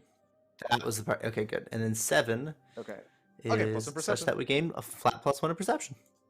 we Just now casual. have 3 stats at 4, so pretty great. Pretty Wow. Coming together. I'm digging some of the Yeah, RNG it involved really is. in character creation. It makes it spicy. Yeah. Truly. It's really fun for West Marches style games like these, you know, and kind of like but you know, I'm still a huge advocate for whatever makes the, you know, whatever the player is comfortable with, whether that be point buy or, you know, or choosing, or I mean, or rolling rather. Okay, so we're done with RHYDAN, I think now, and we can move on to we skip background, we can go right to class, so we can go right to warrior, and then we can pick our stats. Yeah. Yep. Backgrounds we already went over. Some class information, which of course you can find in the core rule book, which is available, but I think warrior's last, so skipping adept, skipping expert in their entirety, down to warrior. Okay, yeah. So let's pull up the stat line again.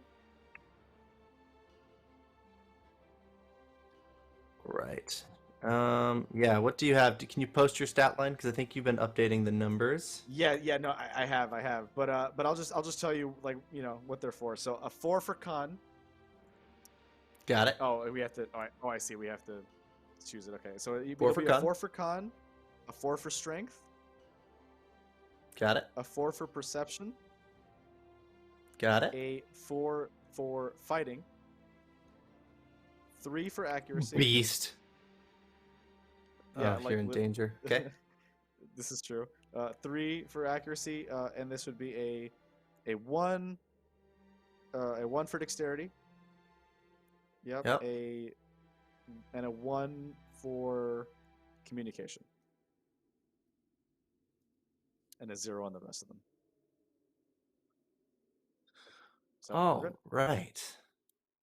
0 in, 0 willpower, but 4 fighting, 4 strength, 4 con. Beautiful. No, that is as it should be. It's a strong character. Truly. And then for the warrior, and then we can go back to the warrior and choose and get the rest of the stuff that class has to offer. Yep. Back over to warrior. I am in danger. Yep. Great primary abilities. That's so funny. Yeah, and then 30 base plus 12, con plus d6. Right. Roll a d6 for some health. 5 plus 30 plus con. So 39 points of health. Pretty great. So it's nice. If you have a high con character, you feel it, and there is a lot more, like almost double more health, like almost double the health. But Yeah. you don't. But if you play like a less health based character, you don't feel like you have no health, which, you know, some games you might die at level 1. That doesn't seem to really be the case. So that's cool. Speed's 11 right now. Just pop it up by 1 for me since our base speed's 12. Thank you. Oops. Oh, yeah, there it is. Nice. Yep. Okay. Boom. So that's done. And then let's go back to warrior and see what else. Okay, so heavy blades, easy. All right. Heavy blades for sure. For sure. I'd say honestly, axes. Can we do stats for carrying stick in mouth? As yes, good dog would. Big stick. Like big stick. dog oversized stick. Yeah. And then doing like the dog like hallway thing where you have to like tilt it over to like take it through the. Yes. That one's the thinker. Okay. Character arc. That's great. Okay, so heavy blades, staves, and axes, I guess, plus natural weapons. Yep. So we got 4 and brawling. So we have 5 weapon groups for this character. That's great. So then we can go down and we start in a novice of any of the following talents. All right. So Tooth and Claw seems to be for RHYDAN.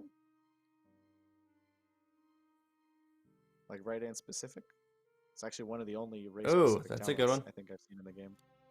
So Tooth and Claw and Two-Handed Style, because I think Sam wanted the Greatsword. So I think that's easy. Okay, so we already got 2 talents. Okay. So we got Alan's character, and I think we're done. And I think that's it for as far as Warrior goes. Let's choose equipment. Yeah. So heavy Are armor. we gonna just say no armor? Heavy armor? Heavy armor? I was gonna say heavy armor because I feel like they show like warrior dogs with no armor, but I feel like if the Rywolf is strong enough for a greatsword, you know, we can at least grant, you know, the heavy armor, and then they can take it off if they wish. But Yeah. I think I would default to heavy armor for a warrior in case they want it. But it'd be like wolf plate. It'd Armor be like, dog. you know, for the chest piece, for the dog. Yeah. Yeah, exactly. It's almost like an armored mount in some of your Where do I favorite put RPGs. talents in the character sheet on Roll20? I think there's a That I powers don't know. section. Yeah. It's good. Oh yeah. Yep. Power talent. Yeah, and so Specialization. yeah, because I think the sheet is just for Fantasy Age and not for Blue specifically. So I think that's probably what it'll translate to in the actual. That'll do it. Roll20. So you chose Yeah. Tooth and Claw and oh yeah, you start as novice in armor training, so that's a freebie. So I will jot that one down. Thank you, chat. And what was the third one you chose? You chose Tooth and Claw and A two-handed style. two-handed style. Nice. Yeah, for the great sword. Just make sure that the great sword is it do what it do. This is amazing. This is amazing. The inspiration. Two-handed Yeah, style. some of you people have come in a little bit late on the chat. Basically, what we're building is like what the Dark Souls wolf. Just Yeah, sword it's the in Great mouth Werewolf Dark Sith. Souls. Yes, Yeah. like it's no thoughts, no thoughts. Just Big sword. just wolf sword, just sword And, wolf. and psychic powers, which is kind of like what the original one also has. You know, with its eyes. It speaks with its with his eyes. That's true. And so you will now as well. That's funny. So we got speed. Yeah. I'm not really gonna choose the character's goals in Persona too much. I kind of want to leave that for Sam. You know, it's a very personal part of the character, but we know that their relationship is going to be with this night person, and that they're really great, you know, great friends. Look at this wolf over here. That's exactly what Sam is going to look like with Artorias sword and all. That's really hilarious. So great. With Buster sword, sounds Man. like Final Fantasy. I know, but it's actually queer romance story. Which I get Final Fantasy is also. So you know what, like. Yeah, certain, certain Final Fantasies are. It's really funny. Okay. I really like that. Yeah. So that was a great character here. Ian, would you like to build another one, or I don't know. I think we're in a great spot. Looking. Yeah. I think we're ahead. Yeah. All I'm so gonna too. stress if you're watching this from a VOD,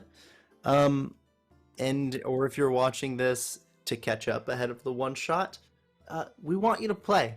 So I mean, we're followable anywhere you're watching this, assuming you weren't like handed a thumb drive with it in an archive or something. So just like follow us on YouTube or subscribe on YouTube if you're on YouTube.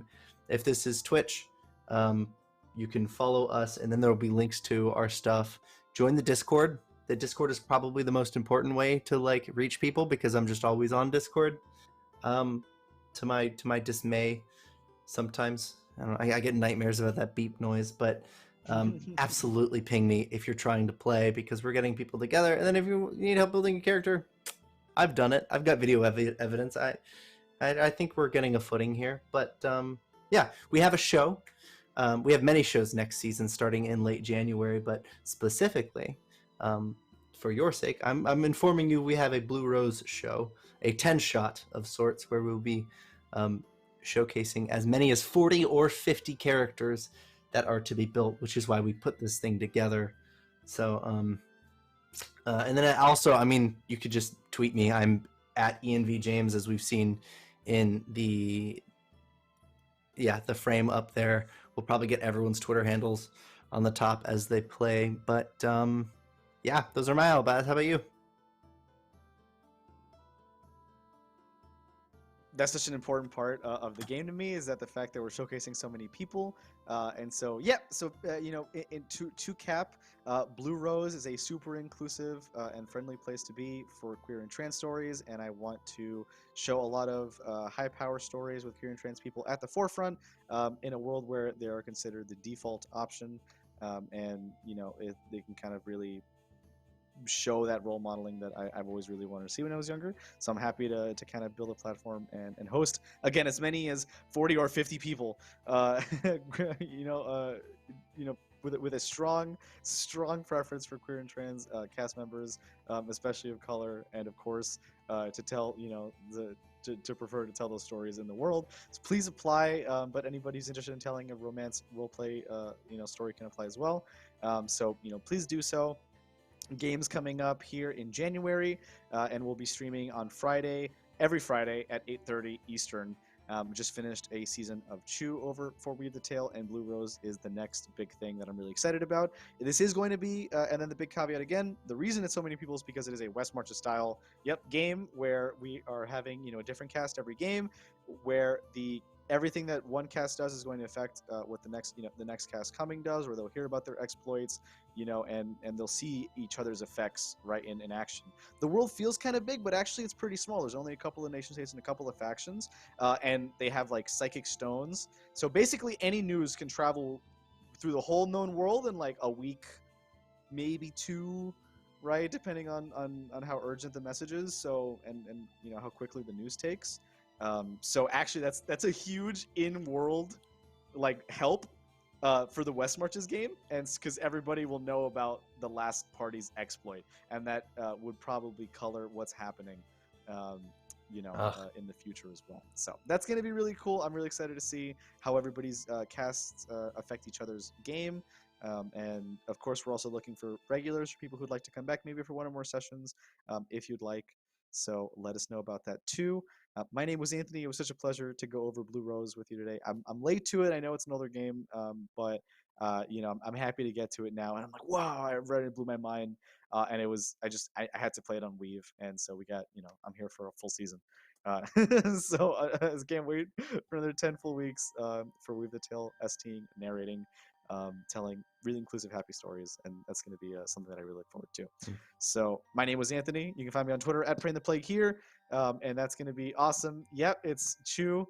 It's going to Chew Intrigue is going to really color so heavily here, Dido. And I'm bringing so much of Chew to the table here. Those experiences have shaped me with our group. What? Sorry. Those experiences have shaped me as a person. But I can't wait to bring some of that into some backstabbies in the queer royal court.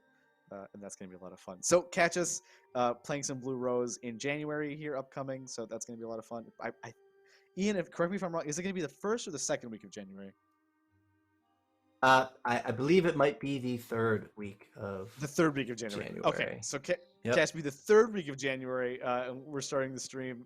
So a little bit towards the end there, and that's going to be really fun to come back and get back into the spring season and see everybody blossom and grow some blue roses with you over the spring. I can't wait. So it's going to be definitely a part of the game theme.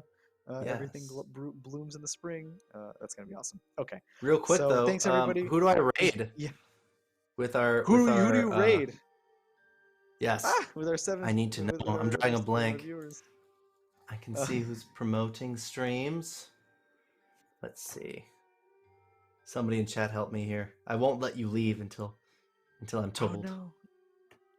Yeah, let's see. I don't know who's streaming. Oh, no. I think I saw Featherfall streaming. So don't know about that, but Featherfall. Yeah. Got Critical Misses streaming right now. Also got Careful Cantrip streaming. Actually, pretty great right now out there. So thank you so much again for hosting Critical season. Misses. Ooh. Yeah, Critical Misses and Careful Cantrip are great as well. So I'm just really happy that Green Ronin sponsored some shows of Blue Rose. I can't wait to play it. Thanks for Green Ronin for doing so, and we for hosting, like I said. So it's gonna be so much fun. Yes, incredible. Wait! I had it and then I accidentally exited it, but we are rating Critical Misses. Just send all the Thanks, love from everybody. Blue Rose. Yep. Wait for it. Wait for it. 3 seconds for the raid. Thank you so much for watching, and good night. Hey. Bye, everybody.